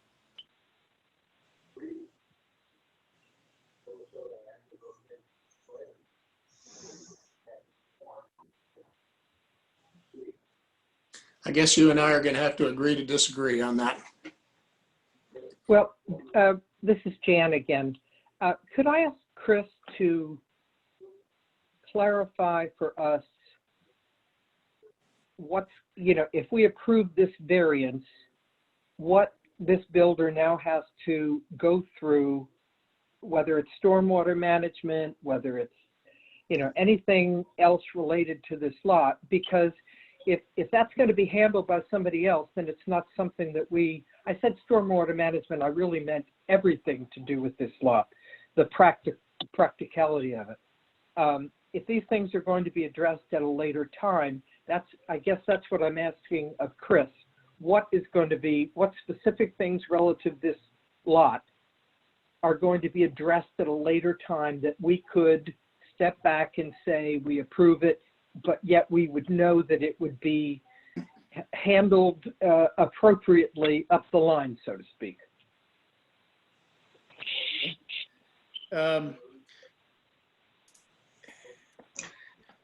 These lots are in the critical area, so they're subject to a heightened level of review. Because they're in the critical area, they will be subject to the review by the county for grading permits, and the county will review the grading plans. The fact that the applicants are considering putting them on piles, the building on a pile here, pilings, suggests to me that the amount of grading was going to be a lot less, which is something that I'm pleased to see. And we'll look to that to make sure that the grading complies with the stormwater management regulations and sediment and erosion control regulations that the county administers. So a lot of these environmental reviews will be done by the county. The one thing that was offered as testimony tonight was that and I think Ms. Rutke, you picked up on it, there's water coming down Elm Lane, presumably from north, right? And that this property may not even impact that, but it may be impacted by it, right? So the applicant will certainly have an interest in making sure that it's not flooded out when water comes down that road. And we will too. And we'll be very careful to make sure that the project is designed in such a way as to capture, divert, or otherwise minimize that issue, which may in effect help resolve it for the benefit of the entire community, quite frankly. Although it's not necessarily their obligation to do that. We certainly don't want water washing out a lot.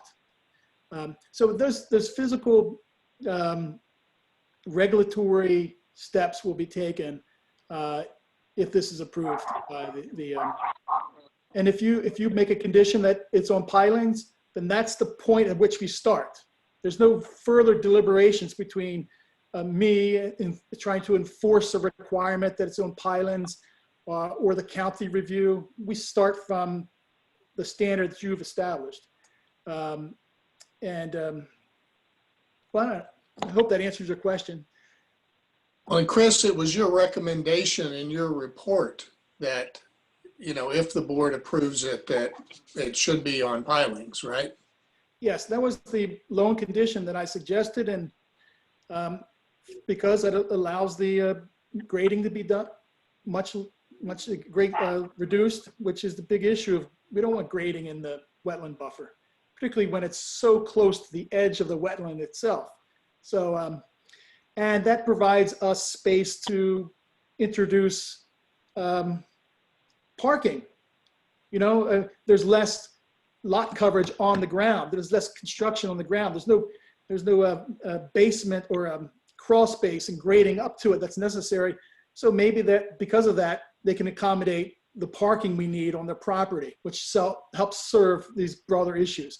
Maybe that rather than 20 feet, it ought to be 25 feet to make it easier to pull in and pull out if you're a visitor to the area, you know? So those are, I think putting on the pylons gives a lot of flexibility to the design of the site.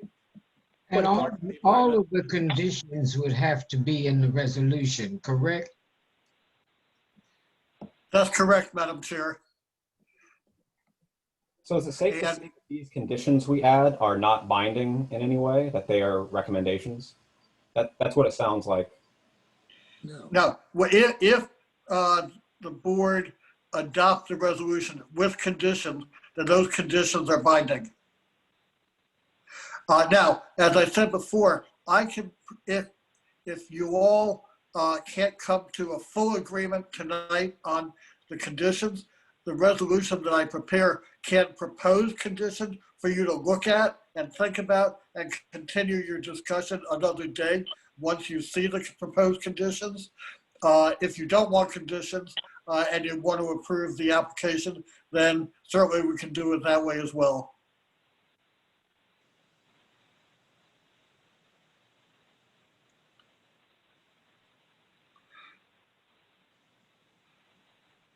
Madam Chair, procedurally, I think Ms. Rutke had made a motion, and I don't recall that that motion was ever seconded. No, it I will second the motion, Mr. Sussman. Madam Thanks. Chair. Mhm. We now have a motion. It's been seconded. I will entertain the vote. Mr. Ferguson, Yes. Sorry, it's been a few minutes. What was the full text of what the motion was about?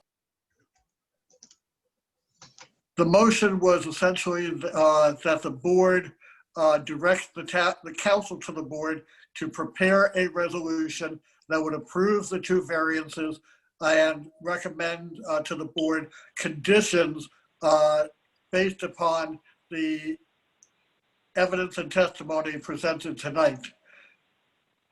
And again, let me make it clear that those are only proposed conditions from me. They're not binding upon you as a board. You may look at them and say, as you suggested, Jody, no, we don't want any of the conditions. Or you may agree we want condition 3, but not 1, 2, 4, and 5. But at least it will give you something to think about as you continue deciding how to deal with this. Okay, thank you. okay. So your vote? I vote to approve. You said approve. Yes. Okay. Okay.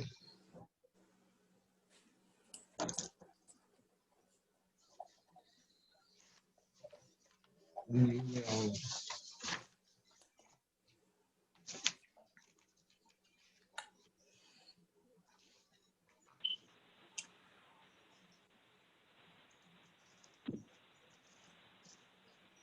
Attorney Sussman, do you need anything further from us in terms of preparation of the resolution?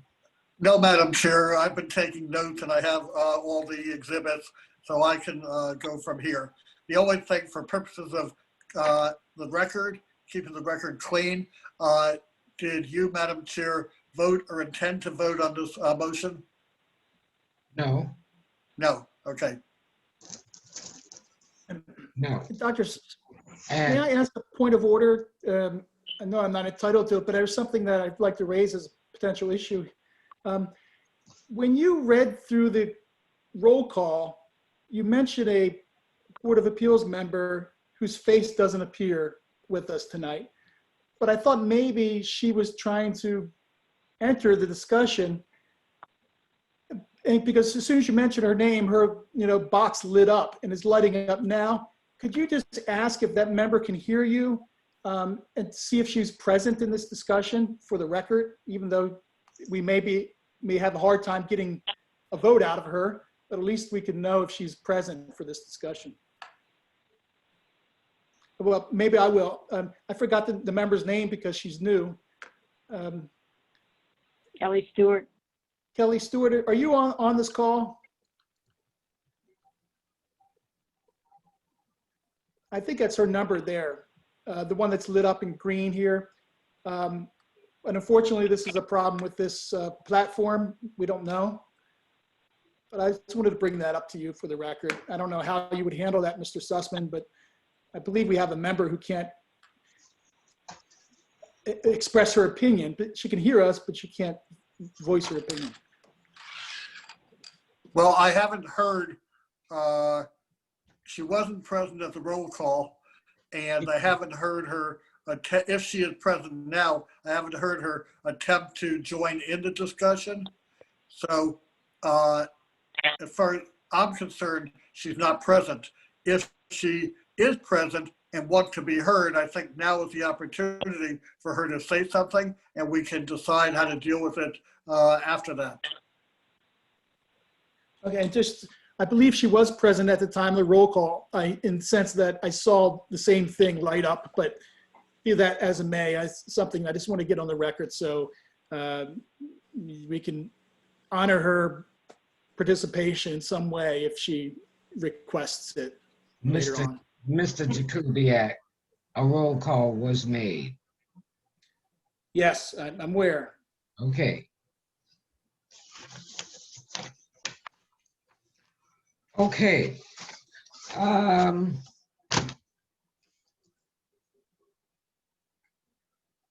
At this time, I think we're ready to begin discussion on case 2020-3.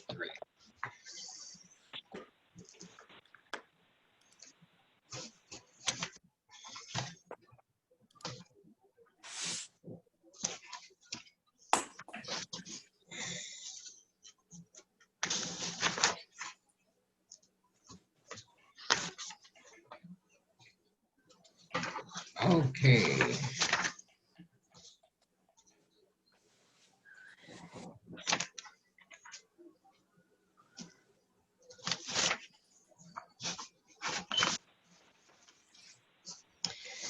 Case 2020-3, application from Francis A.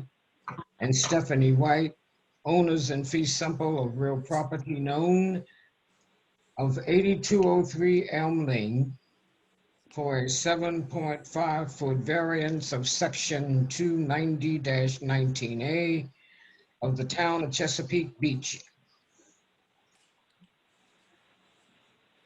Town of Chesapeake Beach to allow a new house to encroach 7.5 feet into the required 15-foot front yard and a variance to section 290-17E2 to allow encroachment into the required 25-foot non-tidal wetland buffer plus area of disturbance. Mr. Jakubiec. Okay.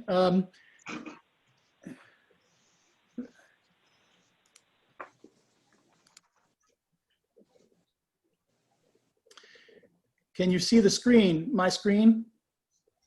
Yes. Okay, thank you. So I'm not going to go through the entire background like we did last time. This is 8203 Elm Lane. The house is shown here in this rectangle. The house is outside of the buffer, so it doesn't encroach as a physical permanent entity into the buffer. However, there will be presumably some level of construction activity, and candidly, I don't know the extent of that, but it will occur within the buffer. If you see this line here, it says LOD, that means limit of disturbance. And I believe, well, I'm going to leave it to the applicant to make the case, but I know there's some overlap, and some of the level of disturbance, or limit of disturbance, excuse me, enters into the buffer, some amount. Here, so there's the house. The setback actually looks like it's 7.2 feet here. This is the driveway and the parking area.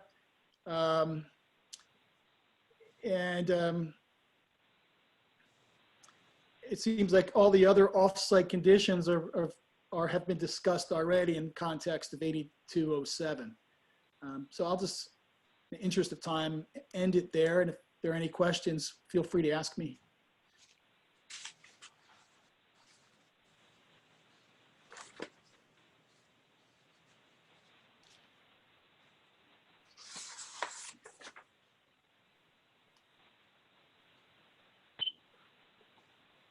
Are you done, Chris?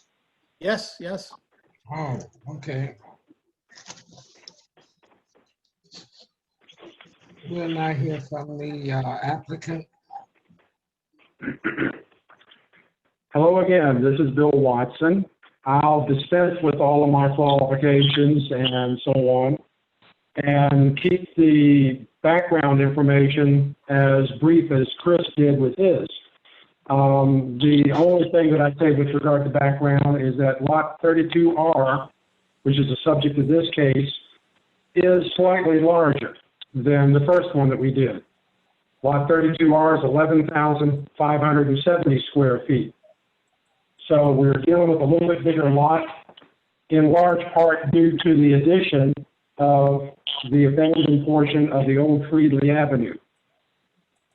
Now, as Chris pointed out, there is a pair of intersections which occur where the limit of work, or limit of disturbance rather, goes into the buffer.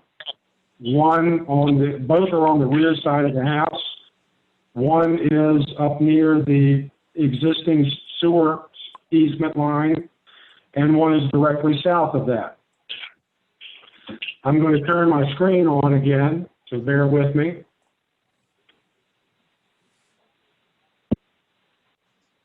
Keeps moving around on me. Can you see the drawing? I cannot. Okay, let me try that again. I forgot to hit the share button. Now can you see the drawing? Yes, sir. Okay. The yellow rectangle is the proposed house, same as before, 40 by 24. The white line that's curving, and I'm running my cursor over top of it now, is the limit of the non-tidal wetlands. The the non-tidal wetlands buffer. The green line that I'm now running over is the division between wetlands and non-tidal wetland buffer. At the northern part of the property, there is a impact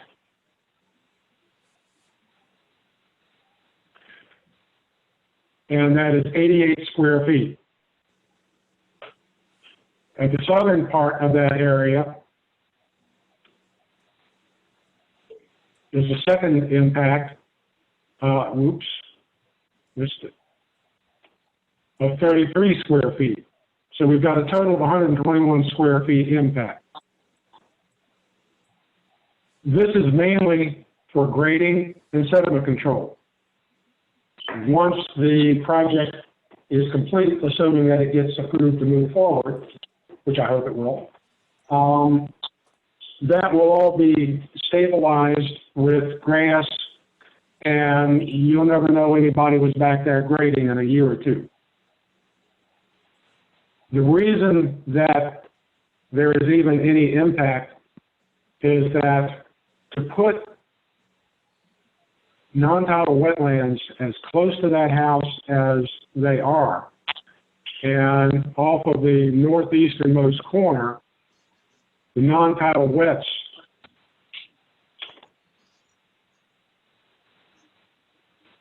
are only 5 45/100ths of a foot away. Hardly room enough for equipment to get out there and dig foundations, or at least that's what was in my mind at the time, digging a footer, and then doing the block work, and then getting outside of the building and backfilling the house. Now, since my client and Barrett's client has indicated a willingness to consider putting the house on piling or stilts, some of that will be minimized, perhaps even go away, because the amount of grading back there will be next to none. So I could say that, subject to having an opportunity to spend a little bit more time looking at the grading plan and looking at the design of the house on stilts, it's likely that we'd be able to eliminate the impact on the wetland buffer altogether. But out of an abundance of caution, I would rather leave that in the application at this point, only so that it doesn't get lost, because it is rather small at 121 square feet. The driveway is not in the buffer, as Mr. Jakubiec said. It is on the lot, again, a 20 by 20. It extends out to the existing edge of pave. And there's some area to the north of the proposed driveway that is labeled removal of existing paved parking, area 251 square feet. From my standpoint, I can work with either condition of providing a turnaround elsewhere, leaving the pavement there, or something else that the board may come up with, but I would defer to my client to make the final decision on that. I believe that the pavement removal is only one, maybe two parking spaces if you jam them in there tight, and could easily be replaced if my client has the opportunity and the desire. So I think I've covered the salient points for this site, which are very minimal amount of impact to the wetland buffer, being out of an abundance of caution on being able to give an equipment operator adequate room to get around on the backside of the house to do a traditional foundation. If we go with a piling, different story. I'd like to have the opportunity to take a look at it. And with that, I'll pause, put myself on mute, and let members ask me questions, or let Tony pitch in on any additional points that he'd like to make on behalf of our mutual client.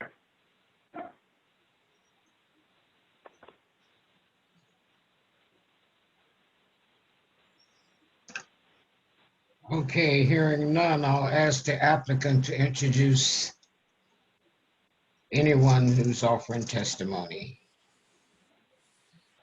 This is Anthony Olexon again. Kind of building upon what Bill was mentioning there is part of the disturbance that's associated within the buffer is there in order to provide drainage around the house, which with the last case was a concern. That is part of what we have looked at this point. to develop what we believe is the limits of disturbance and the impacts into this, is in addition to providing room to be able to work around the house itself, is creating a swale that directs runoff essentially from the northwest corner of this house and the other house as well. That's ranges from about 1 foot to 2 foot in depth compared to the finished floor elevation of the house, and directs the water around each side.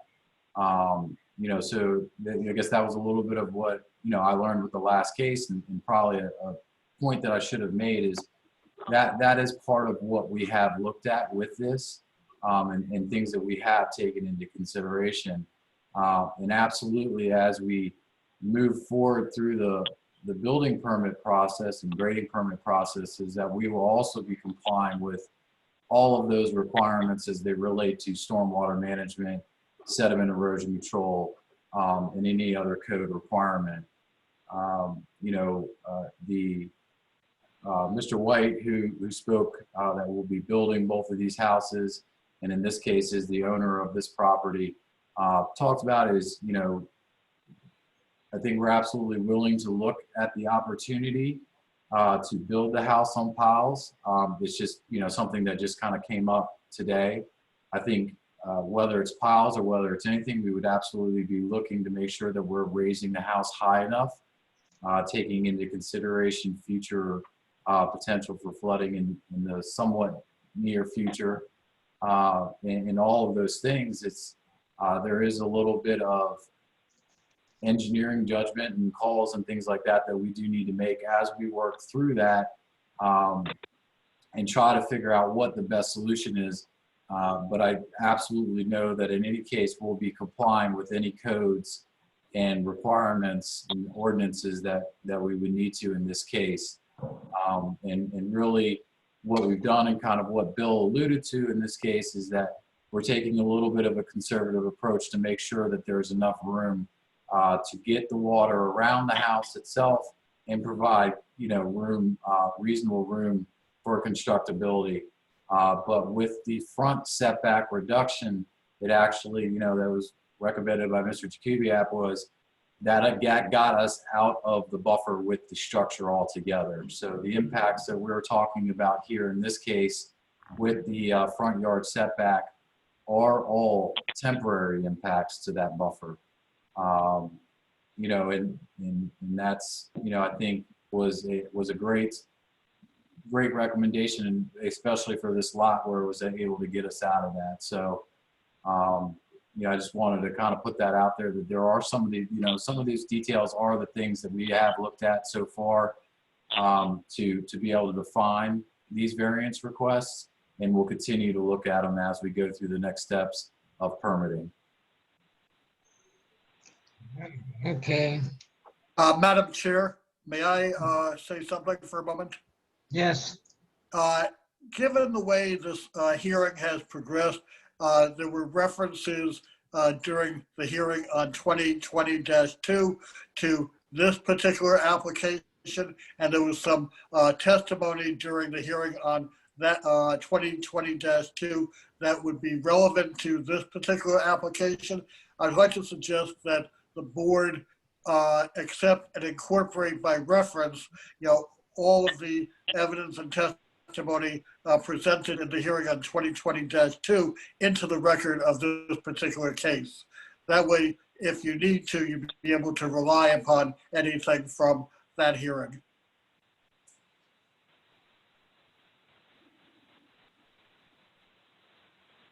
okay. Comment from the board on that?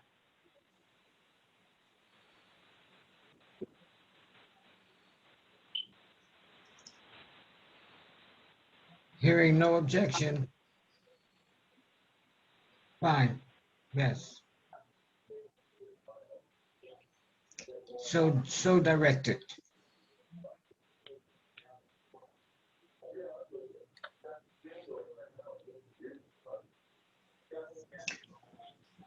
Okay, any more for the applicant before we go to the opposition?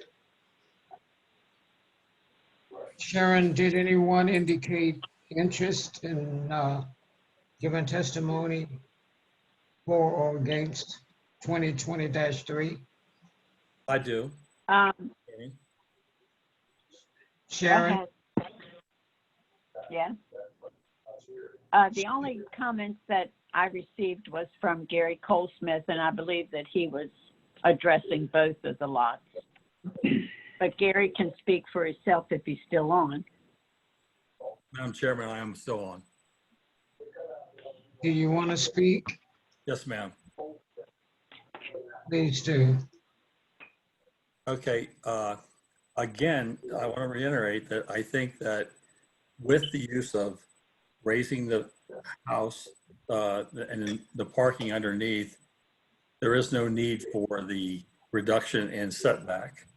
And I think that all the tile elevation type installation lessens the impact after construction of those houses. And I would not object to that.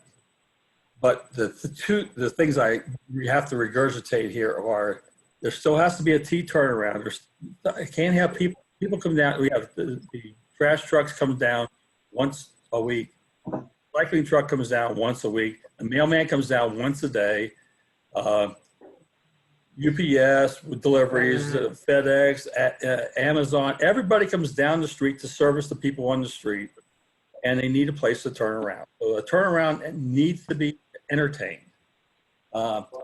Parking for the grandfathered lot needs to be addressed. I mean, these people cannot help that lot was approved. The lot was approved by the old subdivision plan and based on a 50-foot wide street. So that has to be addressed. And the approval by the town of Chesapeake Beach is required to do anything in the right of way.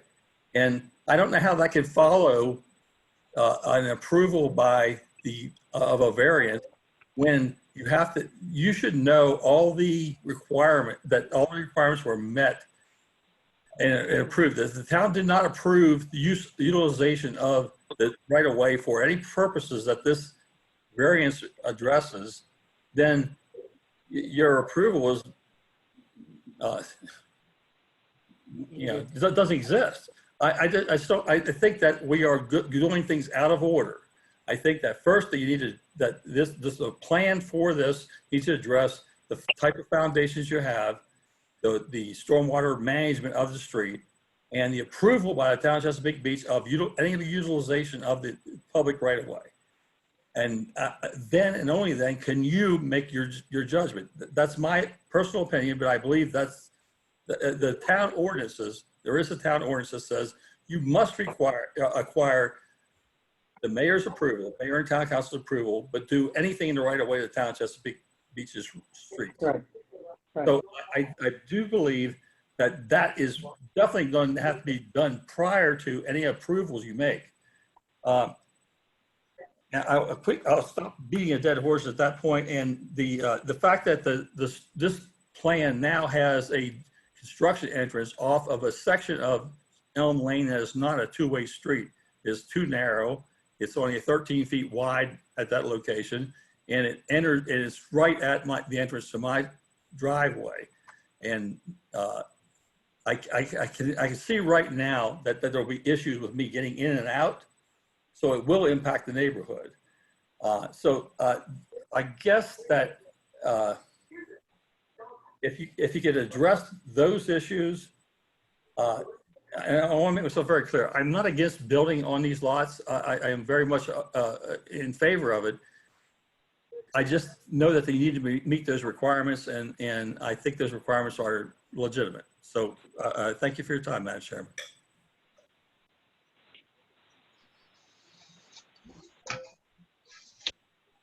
Mr. Jakubiak, do you have any other comments to make?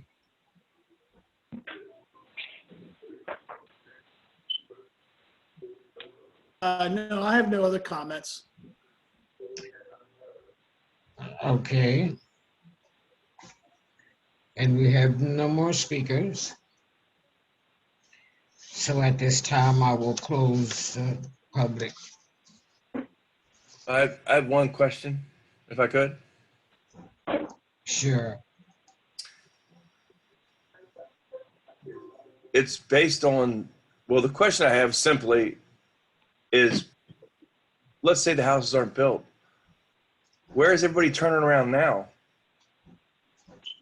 For one. And two, they're not turning around in the space that's there now because they're full of cars. So I'm trying to figure out where everybody's turning around. I understand FedEx and UPS and the mailman and the trash man, everybody's coming down the street, but where's everybody turning around now? That's what I don't understand. And I don't have a problem. When working you're now. done, I'm just trying to figure it out. I'm listening. Go ahead. Madam Chairman, may I? Yes. Right now, a lot of people come down my driveway and turn around at the bend of my house, which is not very convenient, and it's not very well. The vehicles that are parked up there, as you said, there are 3 vehicles that belong to the house that was his grandfather law. The other 2 vehicles that you probably see there are people who live in 2 of the other homes, and occasionally they don't park there. The requirements for a T turnaround are signage by the town of Chesapeake Beach that require no parking, that it's to be maintained as a turnaround. Sometimes vehicles do have a difficult time turning around there. And that is an issue for the town. But the fact that you take away any possibility of a vehicle being able to turn around there and have, in fact, a driveway to a new home where those people may want to park out in front of their homes, it just complicates the problem. So yes, right now there is a problem. And I sent an email out to the town of Chesapeake Beach telling them that what I want to see is I would like to see that the T turnaround remain and be marked as it's supposed to be with no parking signs. But I understand that. I understand. I completely understand that. But the thing is, every time I come down there, there's 4 to 5 cars in there, but there is no marking, there is no signs, and that's what I don't understand. I just don't. I'm trying to wrap my head around it. That's all. Madam Chair, can I try to address this? I think so. I think what we're talking about is a lot of work that's going to occur inside of the right-of-way, the public right-of-way that is there, that is going to be part of the permitting process that we're going to have to work through after this step. If I remember right from the drawings, the wetland buffer does not really encroach into any part of the right-of-way. The buffer itself is on the lots themselves. So if there, I think we're absolutely willing to try to figure out a good solution with Mr. Jakubiak and the town engineer as we move forward to try to address any concerns that the town may have about turnaround or parking that is lost in a reasonable manner. But as far as this request for variances or these requests for variances go, it really goes to the siting of the house on the lots themselves, which I believe has been cited in a way to minimize any impact to those buffers whatsoever. So we'll, absolutely continue to work through the process and the next steps. I know it's very common of any board approval or planning commission approval that you're required to get any necessary permits moving forward and comply with code with the next steps that you are have to take with part of that.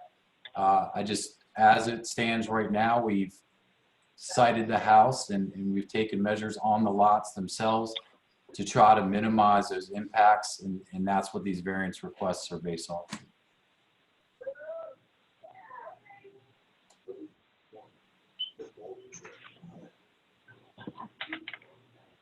Does anyone else want to speak before we stop the public comment and the board begins discussion? Madam Chair, Dave Ferguson here. Listening to, Mr. Goldsmith's argument that the board shouldn't consider the variance until these issues with the turnaround and the parking are resolved. This is beyond my area of expertise, but it seems to me, and maybe between Mr. Jakubiak and Mr. Sussman, we can clarify that. Seems to me that the application for the variance needs to precede the application for building permits and, you know, the things that then the town has to get involved with as far as the right of way and the turnaround and signage and so forth. It seems to me that without approval of the variance, the applicants cannot go forward with building plans and a request for a building permit. Am I correct in that? From the town planner's response first, yes, and this is the subject before you was a variance, 2 variances, all related to the building placement on the lot. I suppose that sometimes other issues could come into the discussion, but here the location of the parking lot and whether the parking pad and whether the town will require a 16-foot throat for the driveway or 18 or 25, or may even require that the parking pad extend further into the site, but not into the buffer, but further in order to give more space so there's no one parking in an area where someone could come in and use it as a turnaround. Those are issues we're going to work out. I mean, I can assure you we're going to work it out, but that's not subject to the variance request before you, in my view. And yes, any work in the town right-of-way does require town approval. And if it's a changing the street or adding street or improving the street, adding new parking on the street, widening the street, and if someone wants to do it as an individual private owner, yes, they require town approval. And often that approval requires mayor and council approval. But building a driveway off of a public street does not require mayor and council approval. It's routine. If I may just add to what Mr. Kubiak said. First, I agree with everything he said. And the second point I would make is that if the applicant is unable to procure all the necessary town approvals and perhaps county approvals, to the extent county approvals are required to build the houses that have been authorized by the variance, then they won't be able to build them. This is just, as I see it, is the first step in a multi-layer process. Madam Chair, may I? Certainly. Yes. Actually, the use, you have shown on your drawings that you're going to remove part of the street of Chesapeake Beach that Chesapeake Beach owns and installed. I was present when it was paved the last time. I wasn't present when it was paved the first time, but it was paved when I first moved here 20 years ago. So the town of Chesapeake Beach owns that right away, and without their approval, the information that you have on your variance request is incorrect.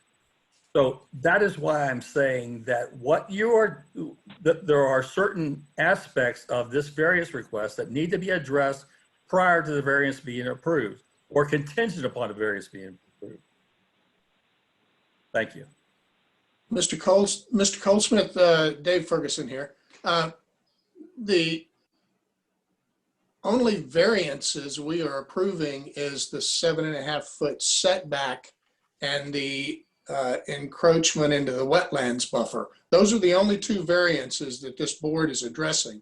All of those other issues, I believe, will be addressed in the building permit process, later on. May I, Madam Chairman? The information that you have in front of you is the information necessary for you to make the determination for the variance. Part of the variance that they're requesting is the 7.5-foot difference in the setback.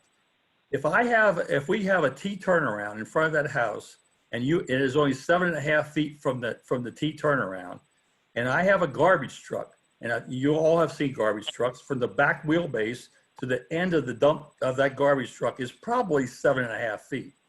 So if someone were in a garbage truck and used the T turnaround, and it was at that property's entrance or property's property line, and we utilized the entire width of the right-of-way, then that garbage truck would probably strike the structure.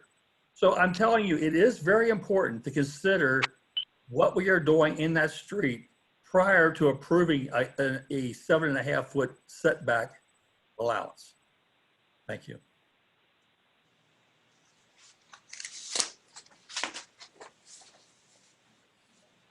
Before I go to the board for discussion, Chris, Mr. Jakubiec, Yes. can you cite again what will happen should the variances be approved conditionally?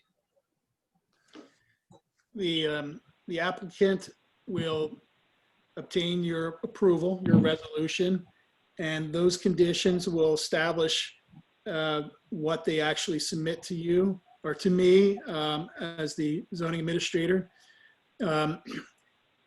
A detailed site plan like what you see here, perhaps even more detailed, will be submitted to me and to the town engineer, and we will review it.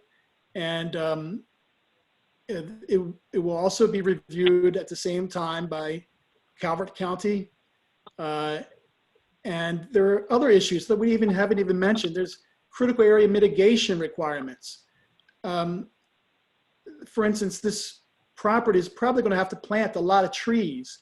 And if they can't plant them on the site, they may have to pay a fee in lieu of planting the trees.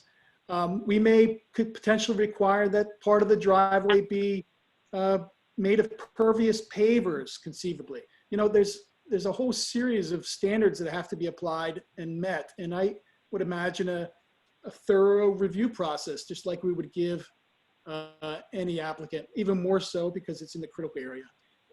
So the questions about what the driveway is, where it's located, what the maneuverability in this street is, and what it ought to be for the type of street it is, all those issues will be reflected. And I hear Mr. Goldsmith's concerns, and I share some of his concerns too.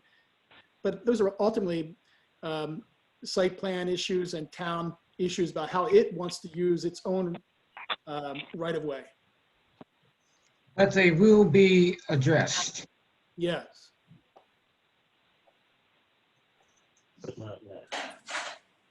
Okay. At this time, I think the board needs to go into its deliberation. And I'd like to start with you, Mr. Ferguson. Yes, Madam Chair. I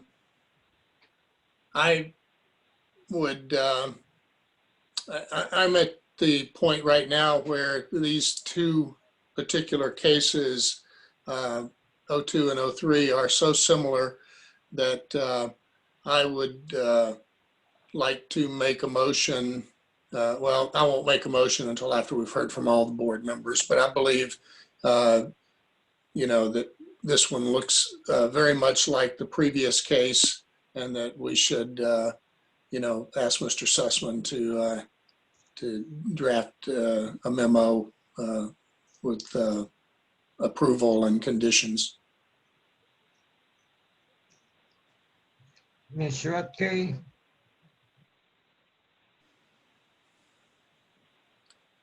You're muted. So sorry. I agree. I agree with Mr. Ferguson. These cases are extremely similar.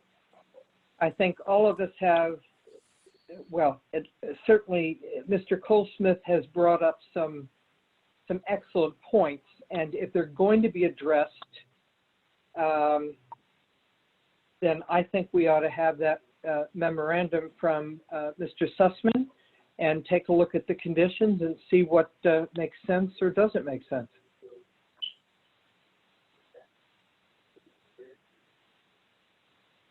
Mr. Holmstar? I agree with both Mr. Ferguson and Ms. Rucking.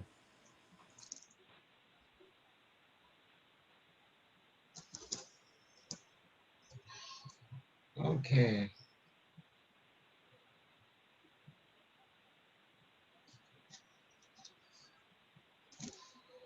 David, you're muted. Excuse me? Thank you. I'm unmuted now. I was just going to say I will make a motion that the board ask Mr. Sussman to draft a memo reflecting approval of the two variances in this case and proposing some conditions, including the one recommended by Mr. Jakubiec, that the building be on pilings, and others that, you know, we may wish to consider based upon the testimony we've heard, and provide those to the board for consideration. I second the motion.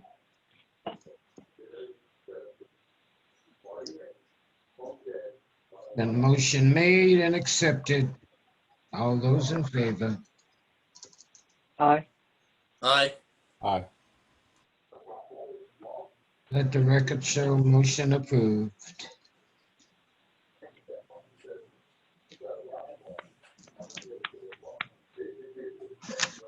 And Mr. Sussman, you will prepare the resolution. Yes, Madam Chair, I'll prepare both resolutions for the board. Okay.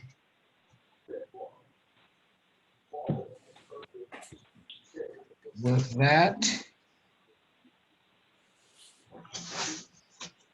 I believe we're done.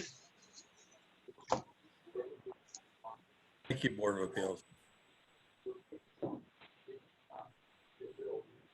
We'll now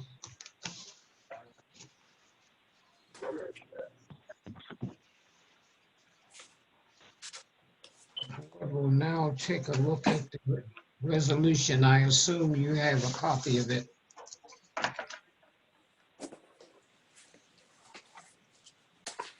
Madam Chair, I think I can go ahead and sign off now. I just wanted to thank everybody for their time tonight. I know there was a lot there, and this is a challenging lot, so I appreciate everybody's time and consideration. Thank you. Thank you. Yeah, thanks very much. Have a good night. Good night.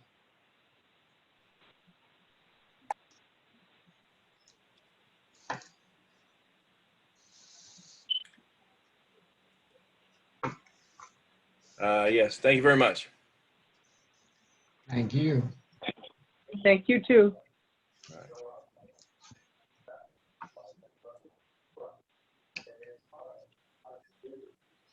Okay, we'll now move on to review of the written decision for the Board of Appeals case 2020-1,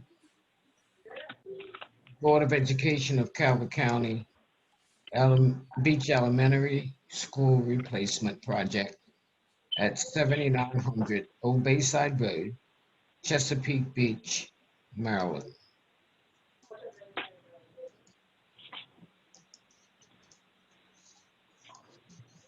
Has all of the board members received and reviewed the resolution? Yes, Madam Yes, Chair. ma'am. Yes.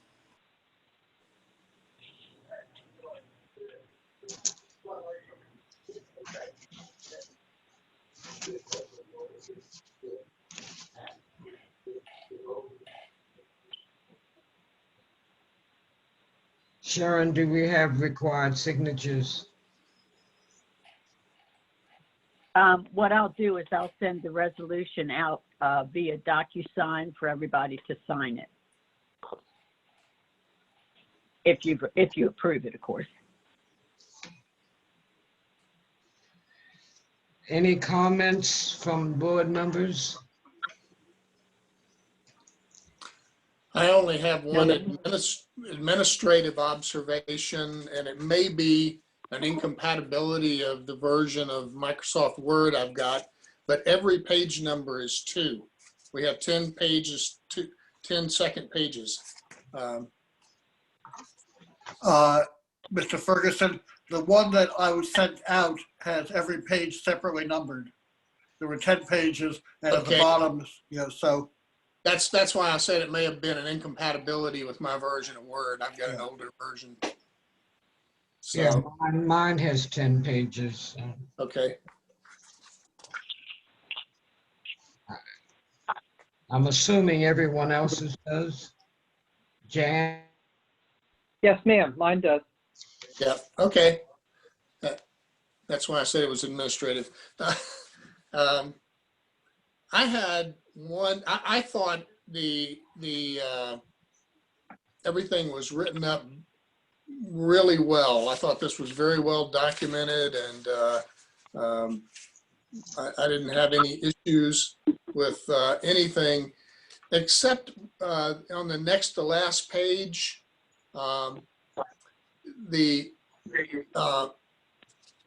near the bottom of the next to last page, paragraph C says this variance is subject to the time limitations set forth in 290-32H of the town code. And then the special exception is subject to time limits set forth in 290-12I3 of the town code.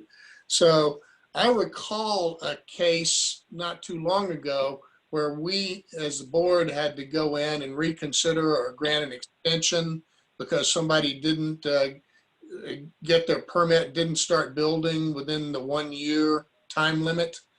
And having 41 years experience as a government planning, programming, and budgeter, I know this is a government project to build this school. And our town code, I looked it up, and both time limits are, the approvals are valid for a period of 1 year unless a zoning permit is obtained and erection of the alteration is underway. And then there's also on the special exception, it's 1 year and there can be 2 successive extensions of periods not longer than 6 months each. So I looked back through all of the documentation on the school project, and I didn't find a date, a funding year or a start date or when they intend to start construction. So I'm, wondering if we're building ourselves a box here, because this variance is limited to 1 year, and is the school construction going to be sufficiently underway? And I don't know that we have any option to grant them a longer period of time because it's in the town code. So that, I just thought I should express that concern. And Mr. Ferguson, I think that you're absolutely right. Even if it were not in the resolution, it's in the town code and they would still be bound by the time limits. And then if they're approaching the end of them and they're still not underway yet, they can come back to the board for an extension. Yeah. So don't throw all this paperwork away. We may see this again. Exactly.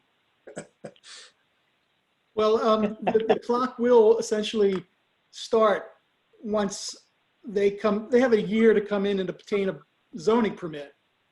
Right. Then that extends things again. And I expect them in front of the planning commission imminently, maybe even Okay. September, quite conceivably. If not then, certainly October. And I have a sense that they're moving pretty quickly. But I had the exact same issue, concern. I thought about bringing it to your attention. Then I saw the code doesn't allow us for you to put a condition in the approval to extend that. And I thought, wow, that would be a nice thing to have, the ability for the Board of Appeals to extend an approval as you grant it. I know some jurisdictions do that. Yeah, why don't you talk to the town council about that? Yeah, right. Maybe it's, worthwhile doing. Okay, that was my only concern. I know, that not only do you have the timeline for the permitting and, process and zoning, but then you've got the whole government budgeting process and nothing happens fast though.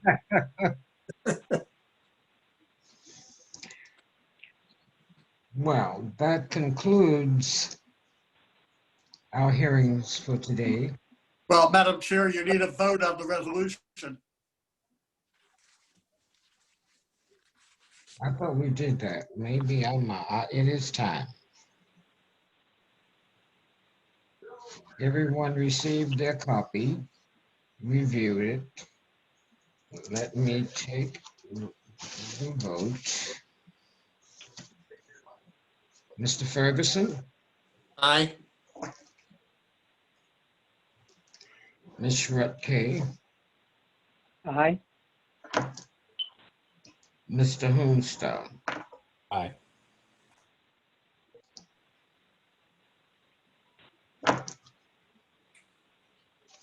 The resolution is accepted and